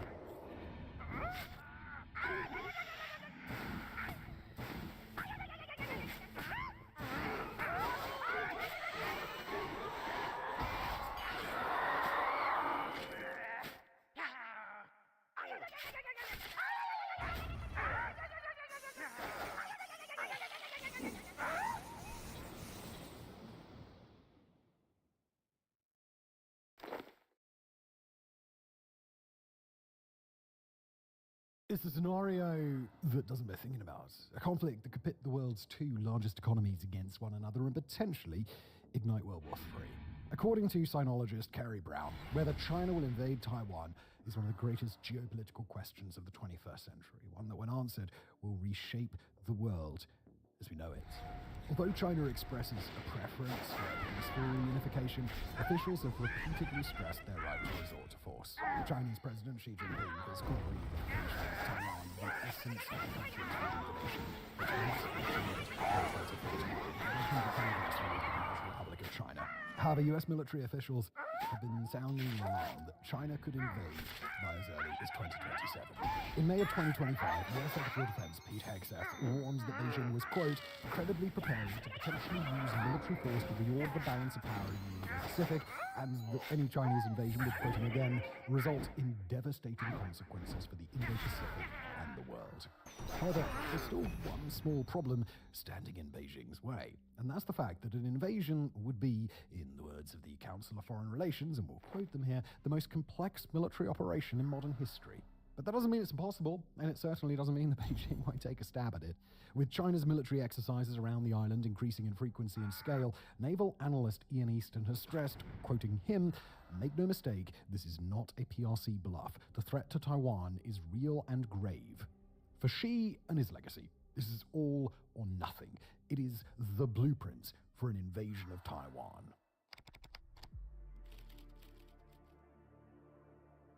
Now, before diving into what a full-scale invasion could entail, it's important to understand the magnitude of the task confronting China. Despite the vast gulf in economic and military might, Taiwan has, touch wood, successfully preserved its sovereignty despite the formidable threat from the mainland. The very fact that we are discussing this in 2025, it stands as a testament to the resilience and strategic resolve of consecutive administrations in Taipei for 75 years. So, how have they pulled it off, you ask? Well, this all boils down to one thing, one word: deterrence. You see, while there is an overwhelming force mismatch on paper, a multitude of variables make an invasion a pretty tall order. Starting with good old-fashioned geography, Taiwan is separated from China by 130 to 220 kilometers of open water known as the Taiwan Strait. For island nations, a maritime barrier can be a strategic linchpin during wartime. A striking example came during World War II, when the English Channel saved Britain's bacon by stopping a German blitzkrieg and allowing the world's strongest navy to hold the line. In all likelihood, Had the Taiwan Strait been half its current width, China would have taken the island a long time ago. But it isn't. And despite the technological sophistication of the People's Liberation Army, geography really does still matter. Nor is it distance alone that Beijing has to deal with. They say the best time to strike is when your enemy least expects it. Unfortunately for China, the Taiwan Strait, coupled with satellite surveillance, means that any invasion would likely be detected long before it occurs. Just like Russian troop movements before the invasion of Ukraine, the military build-up along China's east coast would be obvious. Essentially, the attack would be about as stealthy as a mariachi band in a library. With the deployment of hundreds of thousands of Chinese soldiers likely to take weeks and require a substantial fleet, the Taiwan Strait could turn into a shooting range, with Chinese ships being picked off one by one. And that's not the only problem caused by this oceanic barrier. Due to the region experiencing two monsoon seasons, a summer period from May to September and a winter monsoon from November to March, a seaborne invasion is only viable for a few months out of the year. This adds a further layer of predictability that works to Taipei's strategic advantage. But even under ideal conditions, an opposed crossing of the strait would be fraught with difficulty, as Taiwan would concentrate its entire naval and air power on repelling the assault. Sea mines would be deployed, fighter jets scrambled, and the Navy mobilized. A lot of Chinese military equipment and troops would sink below the waves. After Chinese forces cross the strait, assuming they get that far, the PLA will then face the unenviable task of orchestrating the landing. Most analysts agree that Taiwan's China-facing west coast would be the primary target, as it is where the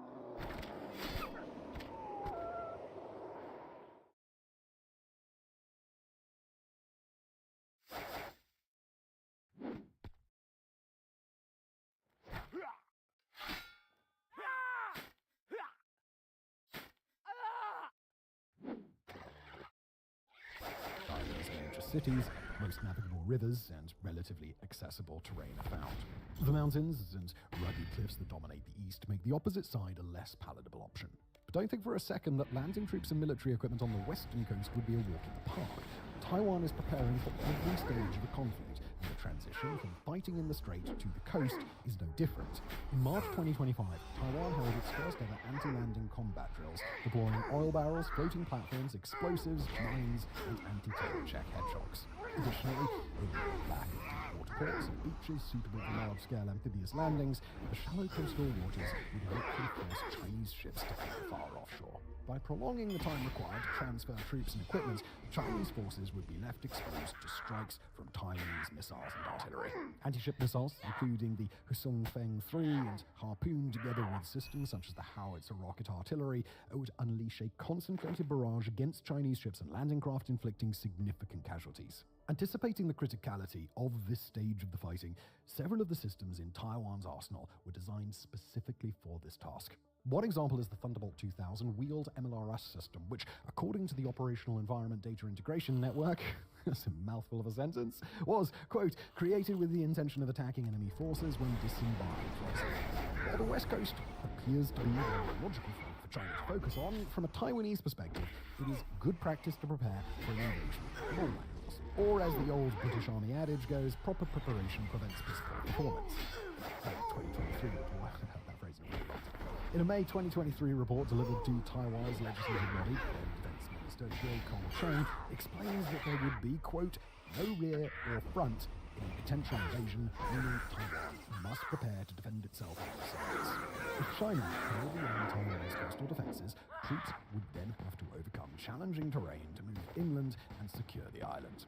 While the steepest mountains are concentrated in the east, with the central mountain range running from north to south, navigating the landscape would be necessary to achieve victory. One major reason for this is that even if the coastal cities fall, Taiwanese forces could turn to the mountains to wage a guerrilla warfare campaign. Although the mountain warfare would not be a first choice for China, it might be unavoidable. Just think about how effectively the Taliban used Afghanistan's mountains against the far superior firepower of the US and its NATO allies. Not that Taiwan would be solely relying on IEDs and basic weapons. According to the War Zone, we'll quote them, built into the mountainside near Chashan Air Force Base in Hualien is a network of tunnels that lead to fortified underground hangars that serve as a sanctuary for some of the ROCAF's fleet of fighter jets. End quote. Media reports claim that the facility can hold up to 200 fighters, several underground power generators, medical facilities, command and control infrastructure, as well as several months' worth of food and fuel supplies. Additionally, as a highly mountainous island with many rivers, Taiwanese soldiers could sabotage bridges, narrow passes, and tunnels to slow any advance. If this already sounds daunting, well, congratulations, you now know what it feels like to be a Chinese military planner. Yet far from the only obstacles Beijing would have to face, all this is only the tip of the iceberg. Just before we continue today, try a fun experiment with me. Google yourself, pop in your name, if you're Joe Blogs or John Smith or whatever, maybe put your city, maybe put a job, maybe put the first line of your address, and see what comes up. And the odds are you'll probably find there's some weird website out there with too much personal information about you to be comfortable. There's white pages, business registries, legal databases. You didn't put it there, but there it is. It's not very nice. But today's sponsor, Incogni, will help it get taken down. They send automated removal requests to over 250 data brokers. But now they have something called the Unlimited plan, which can go even further. If you found your info on a random site, just paste that link into your Incogni dashboard and their privacy experts will try to remove it, even if it's not one of their usual targets.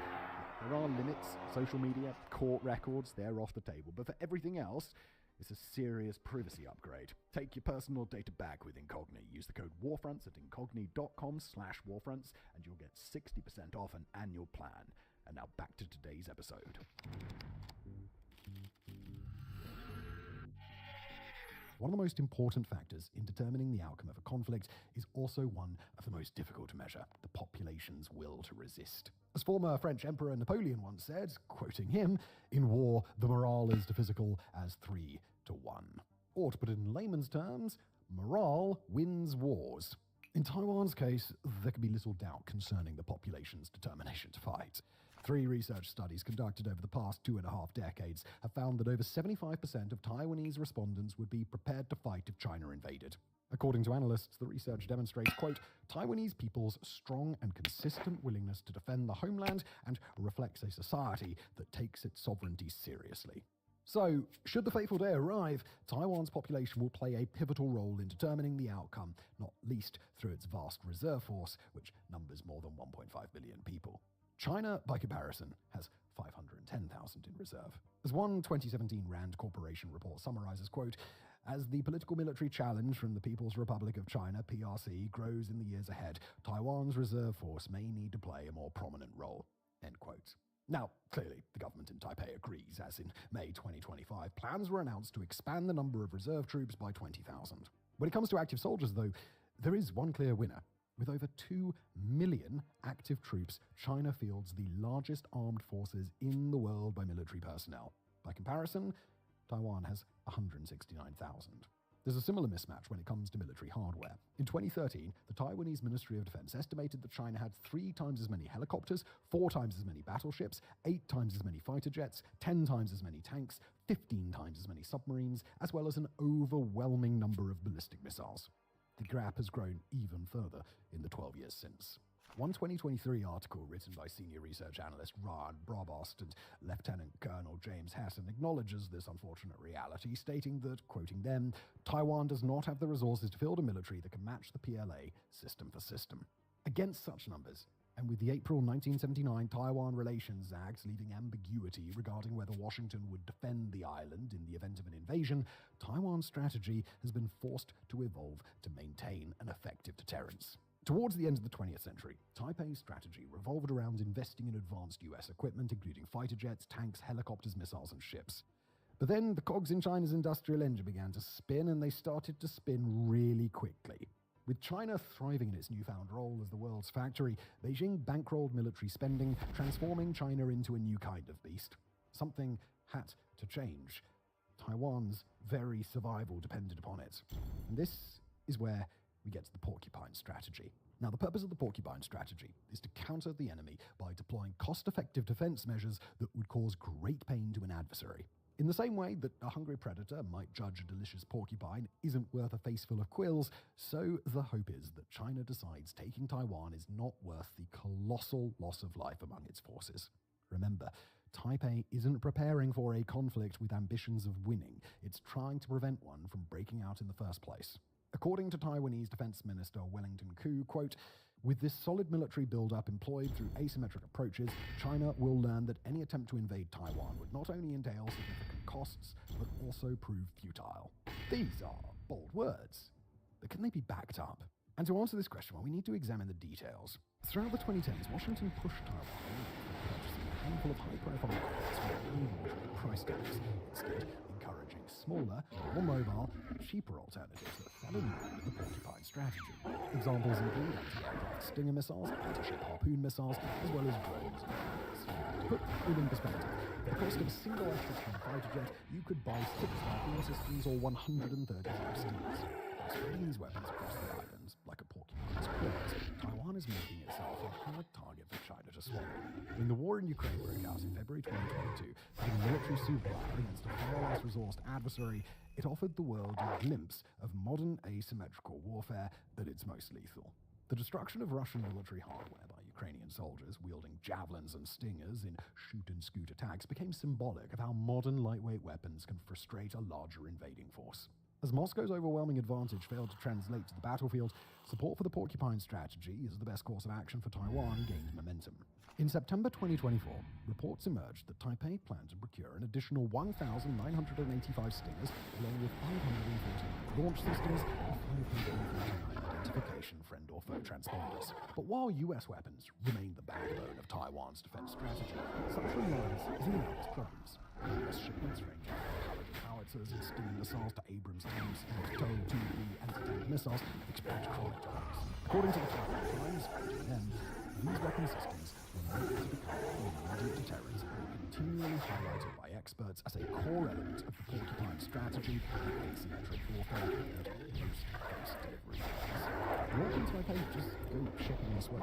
According to a recent article published by The Diplomat, quote, beyond foreign military sales from the United States, international arms dealers have been unable to directly and openly sell weapons to Taiwan's MND due to political pressure from China.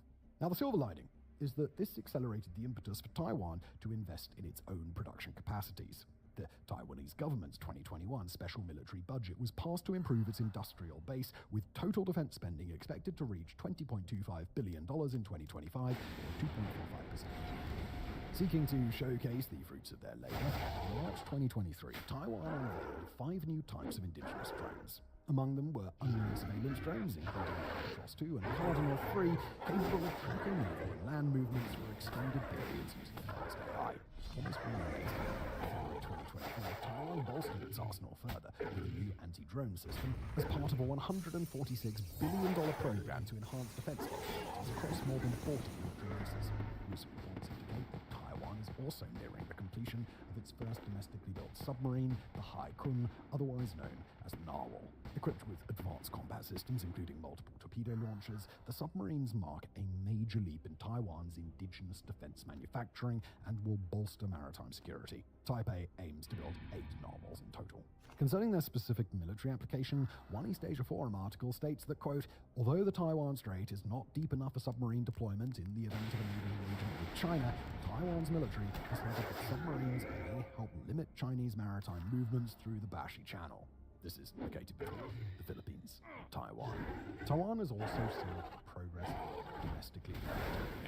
In May 2025, reports suggested that the new tungsten core specifically designed to penetrate PLA body armor is ready to begin mass production. Sources have also revealed that Taiwan's Ministry of National Defense is preparing a new automated production line to meet increasing demand for 155 artillery shells. There will also be a critical focus on 120mm shells and 180 tanks. Although Taiwan is outgunned by outlaws, with the defense of the island being decades in the making, any invasion would come at a steep cost for China. The most powerful deterrent might be one that never even materializes in the first place.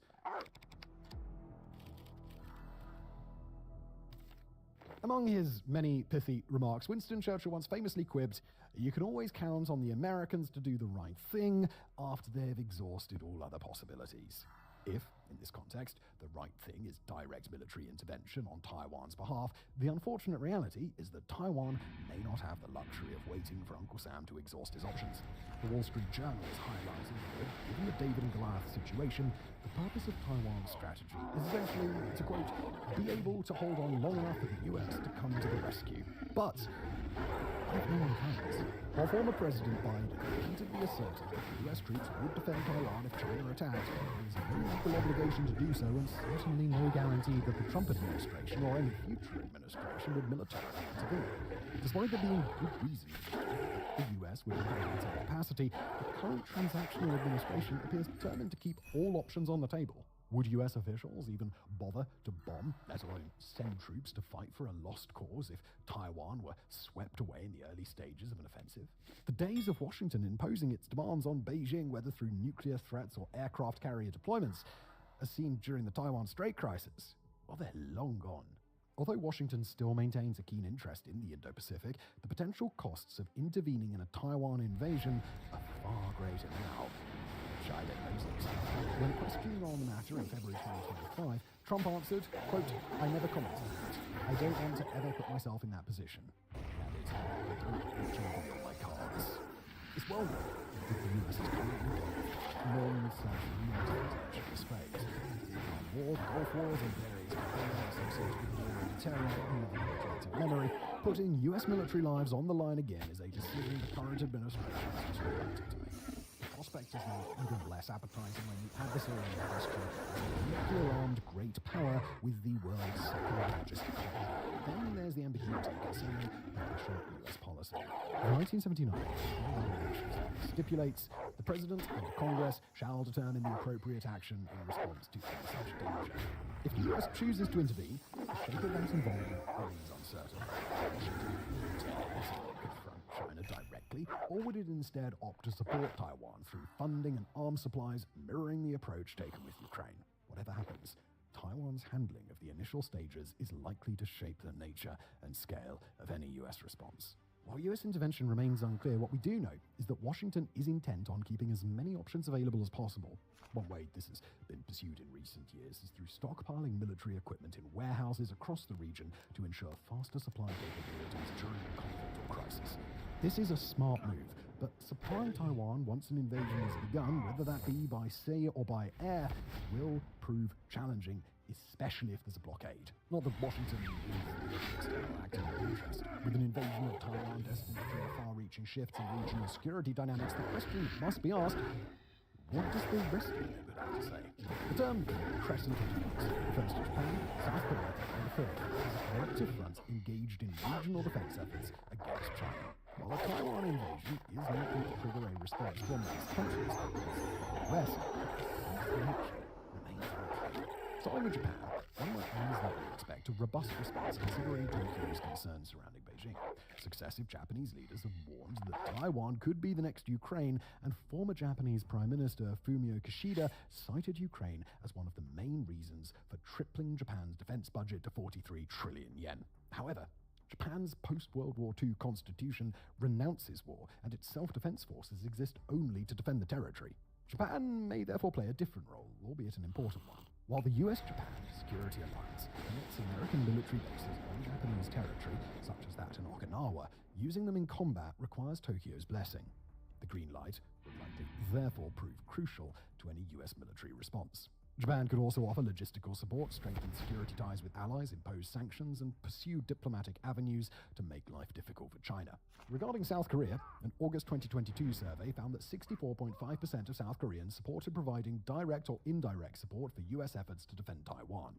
However, there is little indication of what this might entail or what would be done if the US doesn't act. Additionally, South Korea has often been seen as MIA when it comes to negotiations around a Taiwan Strait contingency, and the country has gained a reputation for being one of the more cautious among the United States' allies. Newly elected South Korean President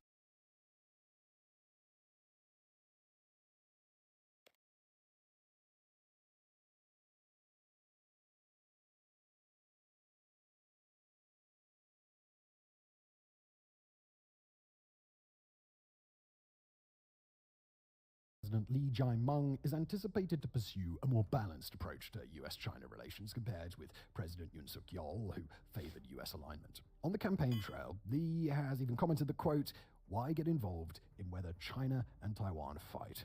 That has nothing to do with us." The Philippines has taken a slightly different stance on the matter, with the country's military chief, General Romeo Brawner, stating in April 2025 that, quote, If something happens to Taiwan, inevitably we will be involved. We should have that mentality that we are already at war. According to a September 2024 article published by the Institute for Security and Development Policy, given the increasingly tense situation in the Taiwan Strait, the Philippines is preparing itself for any and all contingencies, whether it be reprising its role as a US support base, creating and participating proactively in an international coalition, or actively responding to the situation in its capacity. And this mindset is perhaps unsurprising given the Philippines' acute awareness of the dangers posed by Beijing from its clashes with China in the South China Sea. Looking beyond the Indo-Pacific, several European powers also maintain an interest in safeguarding Taiwan's sovereignty. Explaining the potential role that could be adopted, one January 2025 commentary from War on the Rocks outlines how, quoting them, as European defense spending continues to pick up, Europeans could indeed help supply munitions, drones, and other relevant systems to Taiwan, the United States, and Japan, and thus indirectly assist the broader allied effort in defense of Taiwan. However, the article also acknowledges that going to war with Beijing would likely be a bridge too far for some, especially with the war in Ukraine dragging on. Significant distance between Europe and Taiwan would also make direct military engagement logistically challenging and probably less effective. Contextual considerations, such as the nature of US involvement, how the conflict unfolds, and economic considerations will inevitably influence the region.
Response.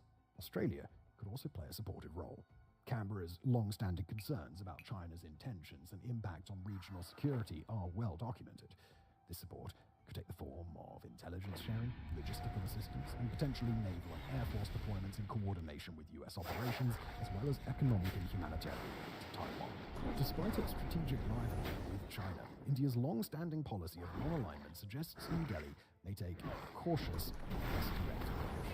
Yet, with the Taiwan invasion poised to threaten Indian national security by reshaping regional power dynamics as well as its economic interests, given India's reliance on regional trade, one grounds to anticipate some form of response. This could involve diplomatic pressure and potentially using New Delhi's growing economic influence to punish China through sanctions and trade restrictions. While analysts work hard to gauge the various responses from the international community, the reality is that much remains uncertain.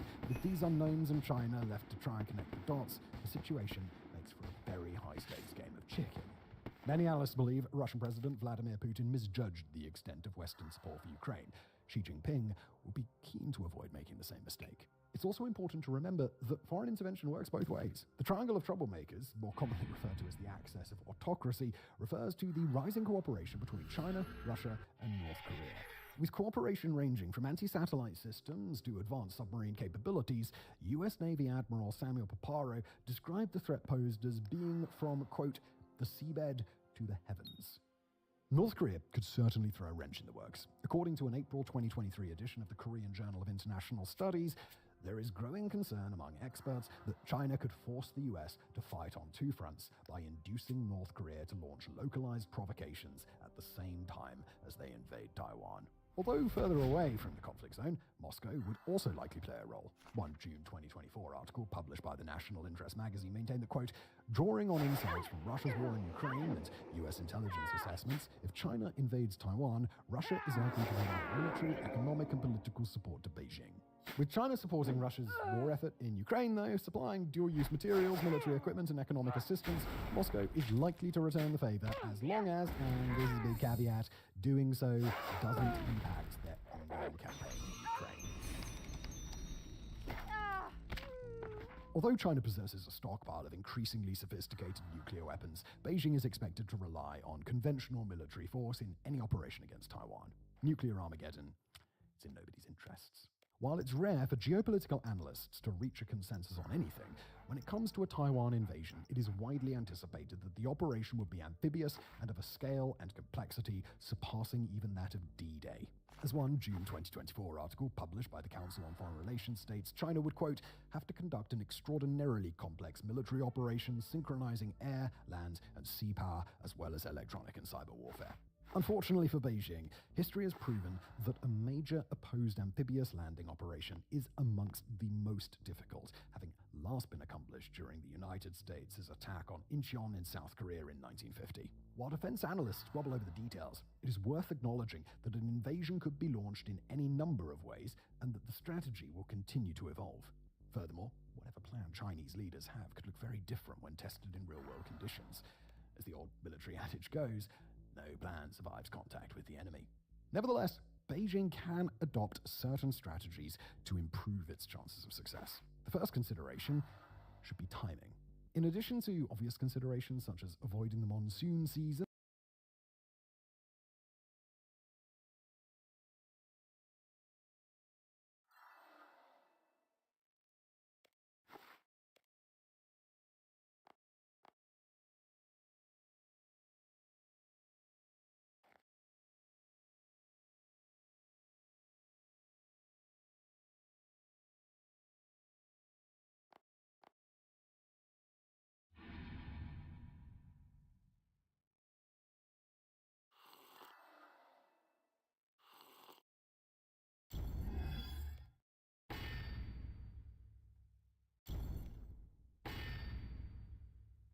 it would be pertinent for Beijing to also account for the broader geopolitical landscape in deciding when to pull the trigger.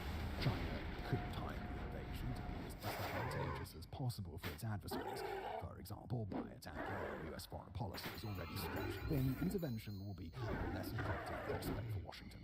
As the US is preoccupied with the Middle East, any voice in their fears that the current period is a window of opportunity for Beijing. Given their potential, China's also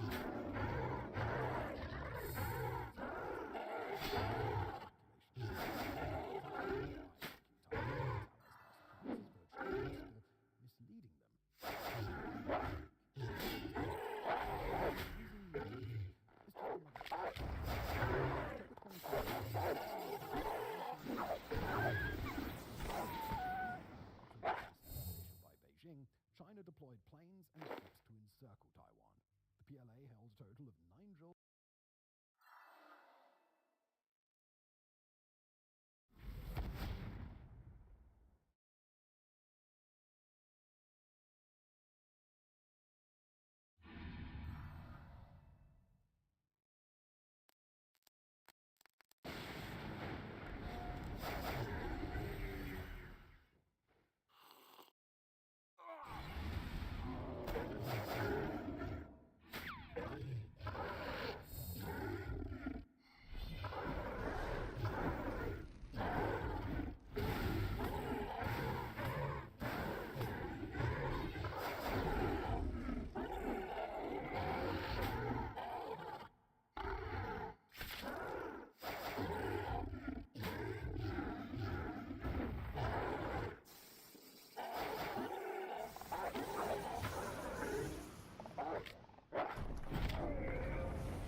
coast, 3 on the west coast, 1 to the north, and 3 around the Taiwanese islands close to the Chinese coast.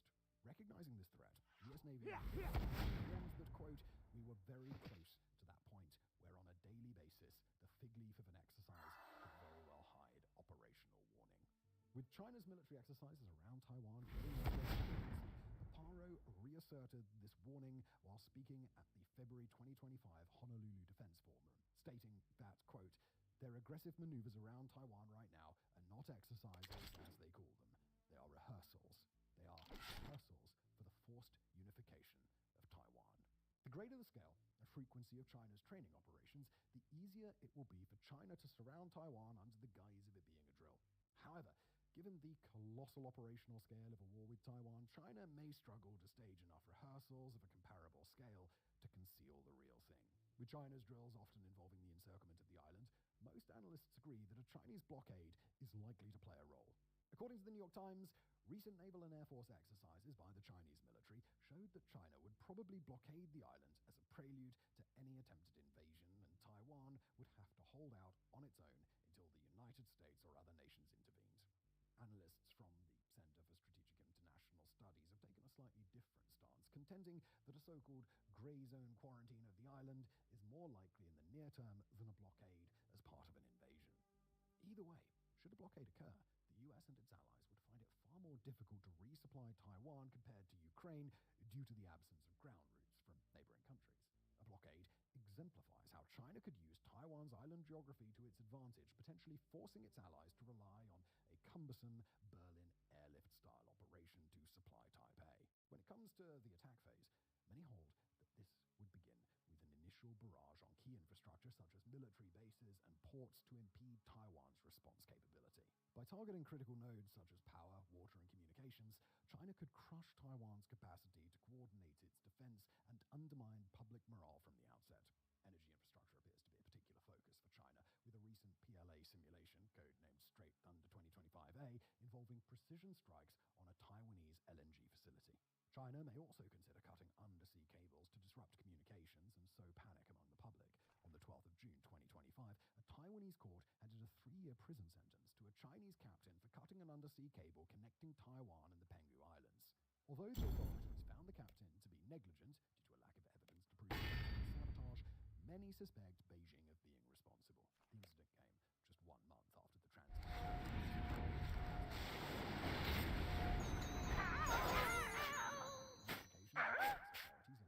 carrying the with Hong Kong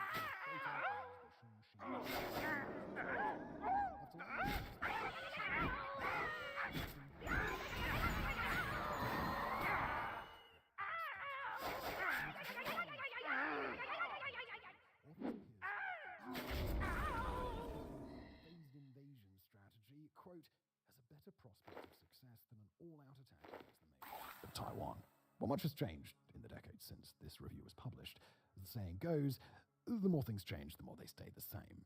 The core objective of taking Taiwan and its other islands is still relevant, so this approach remains relevant. Described as a stepping stone strategy, the authors outline 3 phases. First, capture the Kinmen Islands. Second, the seizure of Penghu Islands. And third, an assault on Taiwan. This would force Taipei to face the dilemma of whether to, quote, absorb casualties fighting for key territory, conserve resources for the finals. Moreover, given that China has not engaged directly in a conflict since the 1979 Sino-Vietnamese War, the initial 2 phases could be used as a warm-up for a final assault on the main island. Admittedly, with the Kinmen Islands sitting just 2.9 kilometers from mainland China, an assault would be more like a river crossing than an amphibious invasion. However, crossing the is by no means straightforward. China will recall its failed October 1949 operation on the islands, in which it lost 9,000 troops as a cautionary tale against overconfidence. It also remains possible that China could take the Kinmen Islands years in advance of conducting further operations, similar to how Russia invaded Crimea before attacking the rest of Ukraine years later. Located 48 kilometers from Taiwan, taking the Penghu Islands would likely prove more difficult. Considering the Taiwanese forces present on the rocky islets and directly opposed to the flank of China's force heading for the mainland, neutralizing these islands would be essential. While any amphibious assault on the Penghu Islands would be far smaller in scale than an invasion, the islands, it would likely yield more valuable insights than a campaign against the Kinmen Islands. Alternatively, the PLA could choose to strike all Taiwanese-held territories simultaneously to reduce warning time for the main islands. However, such an operation would be logistically demanding, requiring extensive coordination across its land, air, and naval forces. A multi-front assault could also stretch China's military too thin, undermining its ability to concentrate force where it matters worse, but never say never. According to this theory, after dealing with the islands, China would then turn its attention to the piece de resistance that is the main island.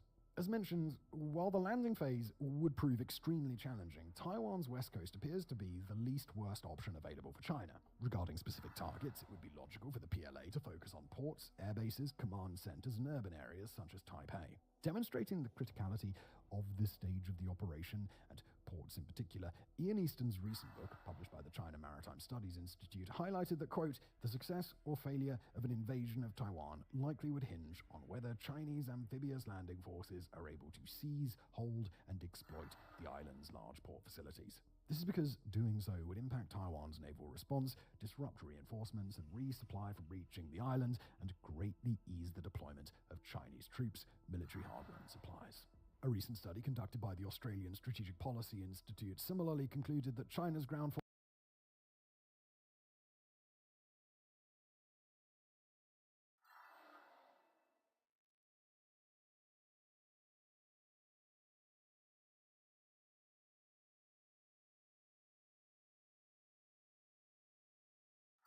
forces would, quote, heavily rely on capturing the island's crucial port facilities, as Taiwan's beaches are ill-suited for large-scale military landings due to limited infrastructure and susceptibility to defensive gunfire. Analysts believe fewer than 20 of Taiwan's beaches are suitable for a landing, and even worse, the width of a typical so-called red beach is such that only one battalion between 600 and 800 soldiers can land at a time. However, there is evidence that Chinese innovation could make the beaches a more viable target. In January 2020, massively upgrading its airborne forces so that all three major services are now making regular parachute jumps. This is also challenging jumps at night, coastal areas, and over the water. According to Business Insider, Chinese sources confirm that the PLA could have about 450 transport aircraft poised to deliver these troops during the Taiwan invasion. Given the concerns surrounding the beaches and the difficulties in moving forces across the island, some defense analysts believe China would focus on Taipei. As the political center and home to over a quarter of the island's population, taking Taipei would cut the head off the snake. However, with Taipei sitting in a bowl and ringed by mountains, access is limited to several choke points, including roads and tunnels, which could be destroyed along with the city's major port to slow the Chinese advance. Upon entering Taipei, Chinese forces would be greeted with fierce resistance and grinding street-to-street urban combat. The number of casualties, both military and civilian.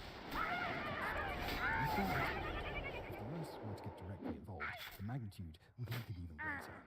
That means China is likely preparing for such a worst-case scenario, which in turn raises the risk of the war over Taiwan to go from regional catastrophe to World War III. Beijing has military tools at its disposal to frustrate the US military's ability to mobilize and sustain forces.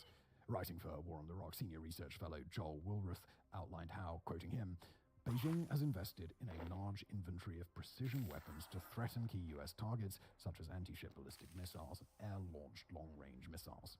China might also use non-kinetic strikes, including cyber attacks or electronic warfare, to attack critical US information systems and debilitate US satellites. Should the invasion drag on, it will become increasingly important for China to pull other levers to support the war effort. For example, this will delve into the psychological warfare domestically and in Taiwan. As China grapples with numerous domestic challenges ranging from aging population, shrinking workforce, to youth unemployment, a struggling capital market, and a slowing economy, the public's appetite for a prolonged conflict remains uncertain. Should the economic costs of war hit home, such as through discontent could spread quickly. If Beijing isn't careful, any propaganda-induced war fever could give way to disillusionment as the realities set in, potentially triggering civil unrest at home and prompting brutal government crackdowns that further fuel instability and escalation. The government crackdowns and increased censorship seen in Russia serve as an example of how one-party periods of heightened risk. Although, last time I checked, Putin was still standing, for China, mass internal upheaval will remain a top concern due to the direct threat that demands for freedom and political reforms. Unsurprisingly, China hasn't waited for a war scenario to get its propaganda machine up and running. During the conflict, while China has long claimed Taiwan as part of its territory, the CCP would need to justify such a high-risk invasion to its population, which has grown accustomed.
To a relatively peaceful status quo.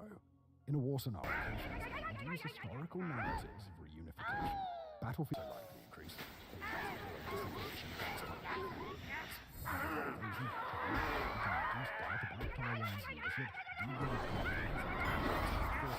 Convince the public that the outside world is not coming to its aid and that resistance is futile.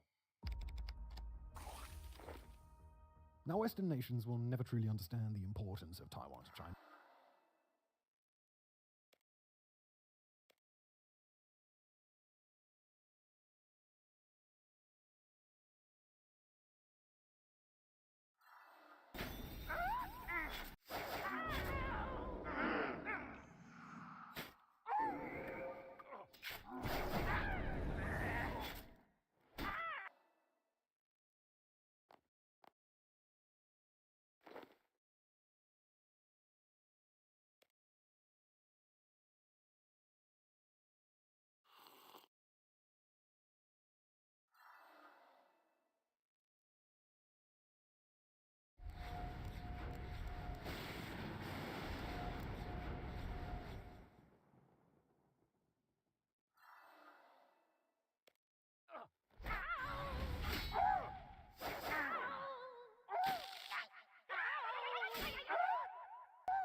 island is much like a forbidden fruit, always within sight, never quite within reach.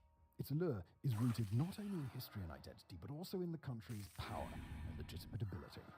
Only time's going to tell whether he's correct. For those of us who have followed cross-strait relations for some time, the subject of the Taiwan invasion highlights just how complicated the invasion of Taiwan. The stakes are amplified, though there can be no guarantee about if or when an invasion will occur. One thing's certainly trade and the balance of power. Some argue that China could ultimately take control of Taiwan without even firing a shot. After all, it may only require the election of a single pro-Beijing government in Taiwan. China's been waiting for that for a really long time. If Xi Jinping's political standard proves that its military advantage over Taiwan is at its peak, and that waiting any longer would risk a shift in strategic balance, and China is willing to wait remains unclear. Have all the evidence. Beijing's patience is growing, and that could soon spell catastrophe for us all. Thank you for watching.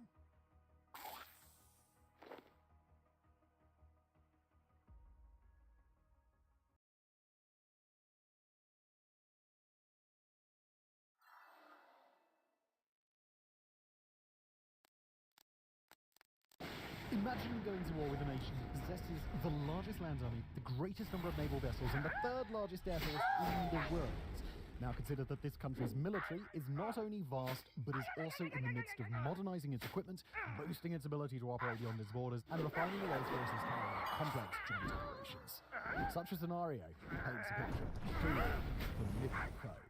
This is the trajectory that the People's Republic of China, its People's Liberation Army, PLA, at the heart of China's current and future military capabilities, including its training, strategy, tactics, objectives, and glean from this doctrine, and in what ways will it shape the evolution of China's art of war in the 21st century? On Saturday, January the 15th, 2028, the people of Taiwan went to the polls in Taiwan's general elections, confirming incumbent President Lai Ching-te for a second four-year term. Within a few hours, Chinese social media accounts and media outlets began circulating a consistent message. President Lai was condemned as a separatist parasite who had secured an unlawful second term by exploiting back channels typical of the vilest practices of capitalist clients. On Monday, January 17th, permanent representative of the People's Republic of China's Beijing would address this, quote, internal threat to its territorial integrity, restore order, and oversee the organization.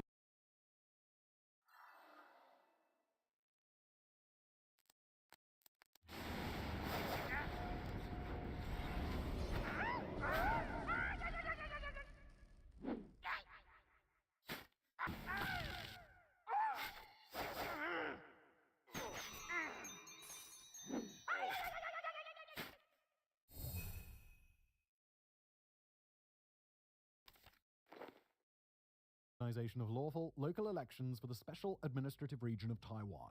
Fu Kong went on to clarify that the People's Republic of China repudiates the use of force to pursue political means. Nonetheless, it is our prerogative to use force in case of attack or provocation. We will not attack unless we are attacked, but we will surely counterattack if attacked.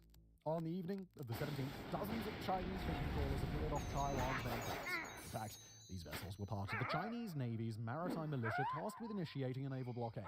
Overnight, a fleet of 15 naval vessels, along with a specified number of Coast Guard patrol boats, completed the assessment. By the evening of the 18th, a larger fleet had deployed into an outer circle beyond the initial blockade. At the same time, Chinese aircraft conducted their first sorties, operating both inside and outside the dual-layer encirclement. Finally, another fleet approached Taiwanese waters, a task force composed of landing helicopter docks and amphibious assault ships. Overall, these actions suggested that Beijing's military was carrying out a well-rehearsed joint operation resembling an amphibious landing triggered by a political event that was interpreted as a security threat. While the maneuvers were consistent with previous exercises conducted by the Chinese armed forces, the US 7th Fleet in Yokosuka, Japan, was put on high alert. In a later memoir, the fleet's commander, Vice Admiral Carl Kent, wrote, "We were pretty much accustomed to the impressive spectacle of the Chinese Navy, Air Force, and militia enveloping Taiwan in a matter of hours. It was all about drilling their personnel and flexing their muscles for the benefit of both Taipei and us. Normally, we were hostile inclined, That's when we started to worry seriously. And look, perhaps it's best that we cut off our feet before we get too carried away with this story. As you might have guessed, the scenario is entirely hypothetical. Apologies to people watching on that very date in 2028. I'm sure it's confusing.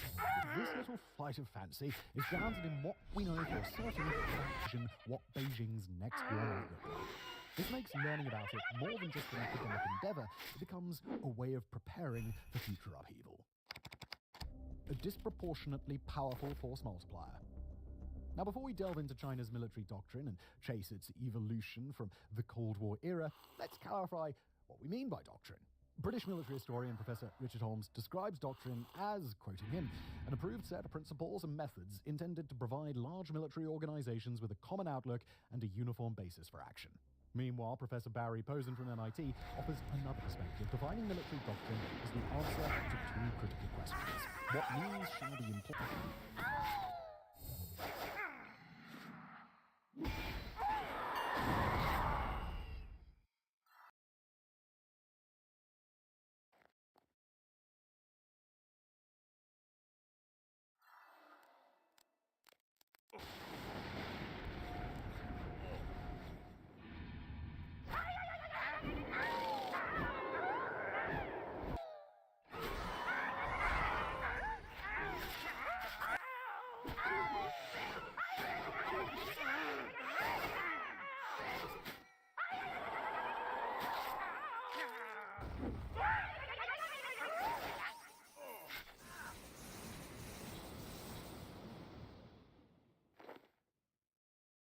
Defines a country's beliefs and guidelines regarding when to wage war, how to wage war, and with what means. Now, these guidelines shape the way military organizations equip their forces, train their personnel, and design their plans in pursuit of national security objectives.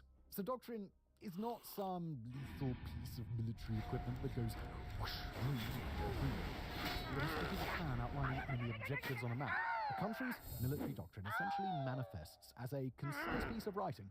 It might be dismissed as nothing more than a series of bullet points flickering on a screen while a mid-level officer rattles through a PowerPoint presentation for some bored defense officials.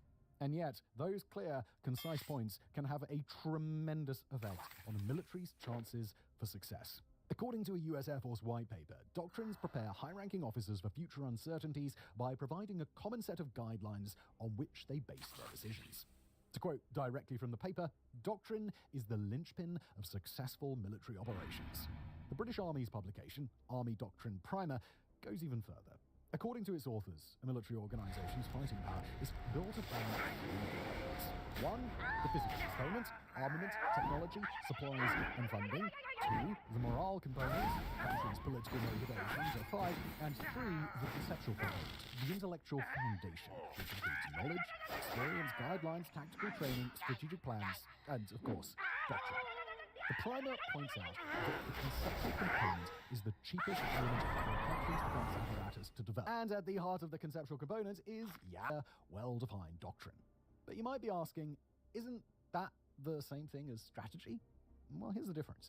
A doctrine is a set of guidelines intended to remain in effect for the mid to long term. In general, a doctrine will stay current until a country's political goals and security objectives change. In contrast, a military strategy is a high-level plan devised to achieve specific military objectives within a particular context, using the forces, equipment, and supplies available at that time. Now that we've clarified some, we're of course talking about a PLA. According to a declassified CIA report from 1964, between 1956 and 1963, the PLA's US employing nuclear weapons. Now, this doctrine was formulated by Chairman Mao Zedong himself and envisaged the use of close-quarters, nighttime guerrilla actions to wear down an invading force. Mao's approach de-emphasized industrial capability, heavy armament, and substantial funding, instead relying on sheer numbers, fighting spirit, and political indoctrination. He rejected the notion of a swift victory, believing that triumph would come through a prolonged war of attrition. By the early 1960s, Mao seemed to undervalue the importance and effectiveness of nuclear weapons and other advanced systems. He famously claimed that the spiritual atomic weapon was more crucial than the actual nuclear bomb. They make when short on funds, bluffing, or indeed likely both. In fact, in October 1963, Mao's foreign minister, Chen Yi, a third-rate power According to the quoted CIA report, Chen Yi noted that the Chinese would develop nuclear weapons even if it meant a reduction in consumer goods production, even if they had to go with the record, whether those present were wearing underpants. Although the PLA's technology was modernizing, its doctrines showed little change from the 60s to the 70s. They invaded Vietnam. Clearly, none of these engagements involved the deep inward defensive war that the doctrine described. This observation had pressing political objectives. The reality of modern warfare may have spurred the Chinese Communist Civil Military Committee, or CMC, to push forward with its modernization efforts.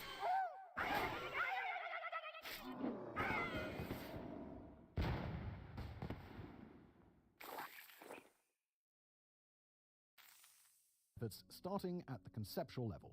In 1980, the PLA ultimately adopted a new doctrine, formalized as People's War Under Modern Conditions, which introduced the concept of active defense. Although the 1980 doctrine maintained a defensive posture, it recommended engaging invaders near the borders before they could advance into the country's interior. Additionally, it embraced the idea of launching offensive operations against an enemy that had already entered Chinese territory.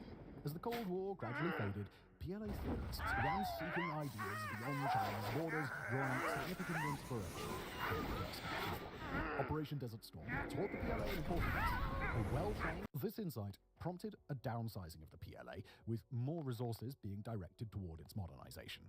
Accordingly, departure from previous arms development and procurement campaigns to bridge the gap between Chinese forces and the more advanced international counterparts. Next, the new doctrine.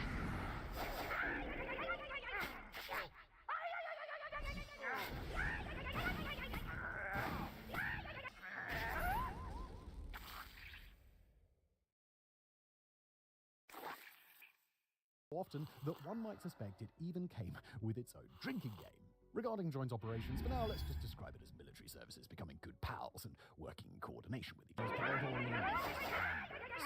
And here's the crucial difference. The PLA would adopt an offensive stance, launching in the 90s, noting how it evolved alongside the nation's progress. As China's industrial and military capabilities grew, its strategic focus shifted from fighting deep within its core territory to defending the border areas and fighting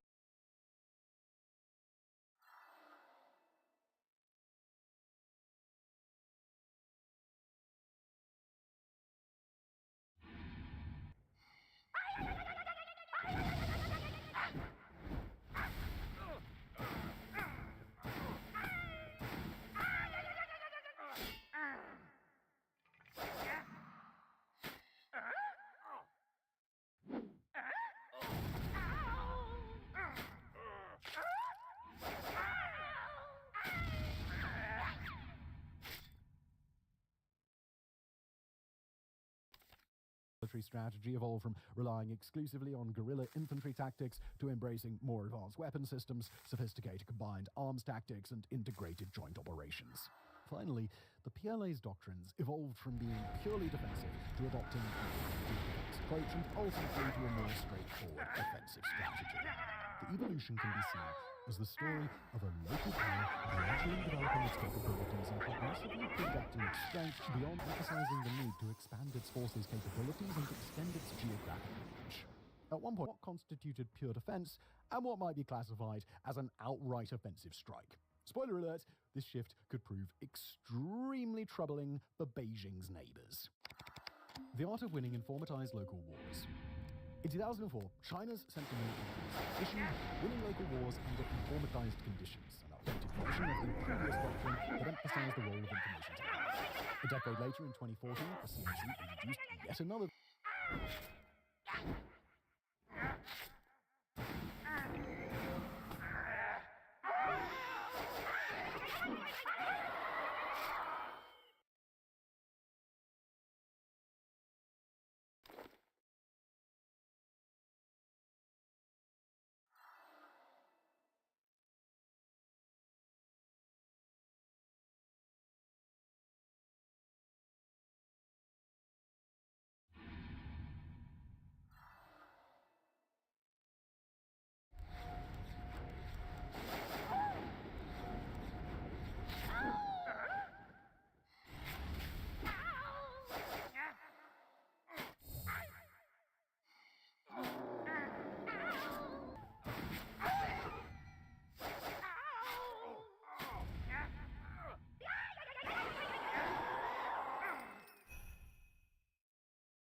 version, winning informatized local wars. Now, by this stage, Xi Jinping's China had moved away from the overtly aggressive doctrine of 1993. The key principle was now the timeless strategy of active defense, encapsulated in the stance, we will not attack unless we are attacked, but we will surely counterattack if attacked.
strategy also borrowed other essential missions against any invading or attacking force. Second, such operations might extend beyond national borders into peripheral regions. These regions could include the waters within the so-called First Island Chain, a series of archipelagos stretching from the Kuril Islands in the north to Borneo in the south.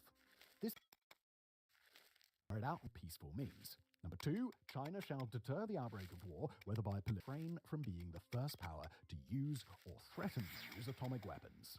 Now, there are some crucial caveats to pillar number 3 there. Under certain circumstances, Beijing may carry out active defense even before an adversary has initiated. Notes that Beijing might respond with military action even to what appears to be a non-military threat, quoting, "The first strike that triggers a Chinese military response need not be military. Actions in the political and strategic realm may also justify a Chinese military reaction." Thus, when interpreting these 4 pillars, the PLA is essentially sending this message.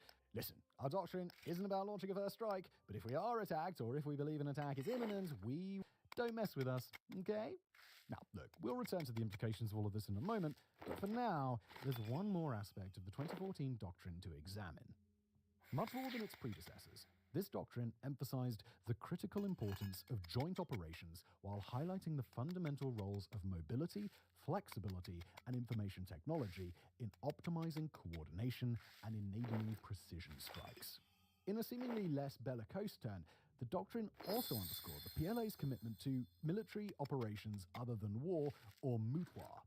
These operations include disaster relief, humanitarian missions, peacekeeping, and anti-terrorism endeavors. This focus on MUTWA may signal Beijing's ongoing efforts to enhance its ability to conduct operations abroad and overseas, that is, to project power beyond its immediate border.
analysis of the 2014 doctrine, the PLA appears to be developing global interests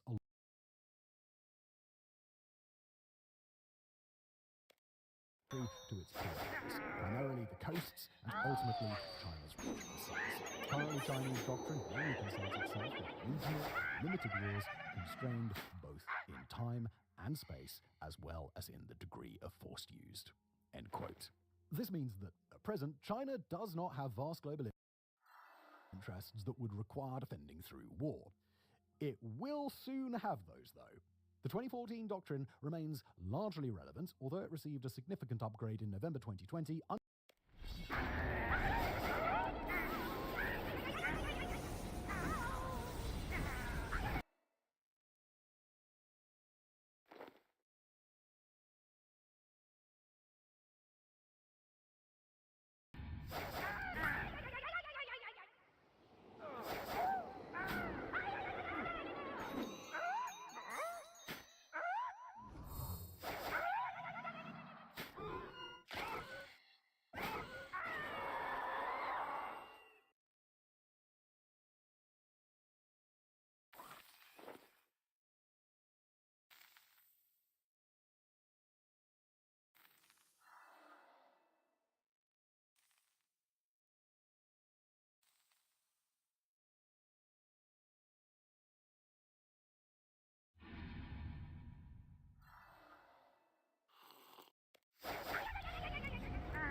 These guidelines were examined by the independent research organization, the Center for Naval Analysis, or CNA.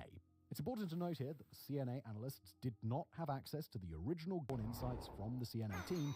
These joined operations in multiple battles, remains in an era of information-centric warfare and future intelligence warfare. Perhaps it's not now to grasp the full concept here, so let's continue by exploring what joint operations truly means and why this development spells bad news for Beijing's adversaries. Best buds between multiple services carried out at the level of a ground army brigade, a relatively small unit in the context of the enormous PLA. This suggests that the joint operations principle will be applied to all future engagements.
was confirmed by the PLA's own website, which featured a statement by Major General Chen Rongbi, quoting, "The future combat style of our organization.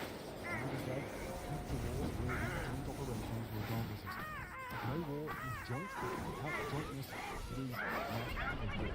This is a common practice among the world's strong military powers." In November 2020, a China Daily article quoted an anonymous PLA source, an analyst from the Academy of Military Sciences, who stated that the new guidelines, quote, "are badly needed by the armed forces because they will help honing their joint combat skills, but have found many problems and questions that they have been unable to solve. Therefore, the highest military authority produced the guidelines to provide methods and solutions. By the third decade of the 21st century, it should be expected that the services of any modern military would operate in unison, coordinating seamlessly like best friends." However, these developments suggest that the various services within the PLA have not entirely mastered the concept of joint operations. According to the Shanghai-based publication The Observer, the PLA has, in fact, been suffering from long-running issues such as, quote, "gaps in planning and the implementation of joint operations." There have been serious difficulties in getting different services to work together under a single charter. The Observer's article calculates that joint operations is a marred by difficulties such as the use of different networks and communication systems among various services. Even more troubling, the PLA suffered from a deep-rooted fancy term for the jealousies and petty squabbling between the leaders of the Ground Army, the Air Force, the Navy, and the Rocket Force. The document formalized in another doctrinal piece called Integrated Network and Electronic Warfare, or INEW. INEW was designed to motivate Chinese forces to highlight the disabling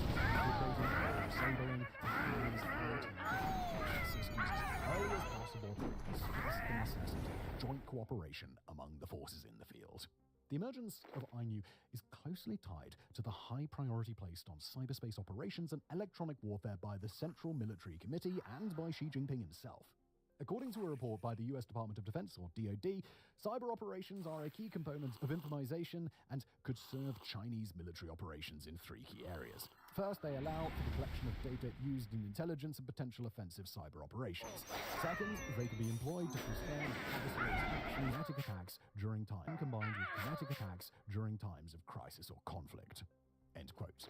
INEW and cyber warfare have become so significant that they have influenced what the DoD defines as the, quote, PLA's core operational concept.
multi-domain precision warfare, or MDP. Quote, rapidly identify key vulnerabilities in the US operational system, and then combine joint forces across domains to launch precision strikes. China's current military doctrine is built on the principle the PLA's primary focus remains on fighting local and regional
regional wars along China's borders and peripheral regions out to the first of Chinese militaries.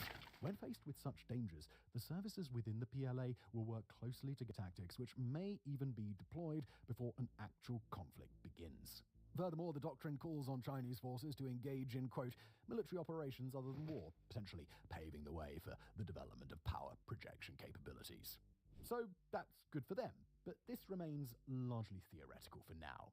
As mentioned earlier, military doctrine doesn't automatically translate into precise plans and tactics in the event of a real conflict. However, we can analyze how these theoretical doctrines might shape the behavior of military personnel during training drills and exercises. By observing how the PLA's top brass justify their pay during peacetime, we might gain insight into how they might eventually deploy their forces when it's finally time for war. A massive training grounds. Alright, so first of all, let's consider the PLA ground forces, the largest of China's.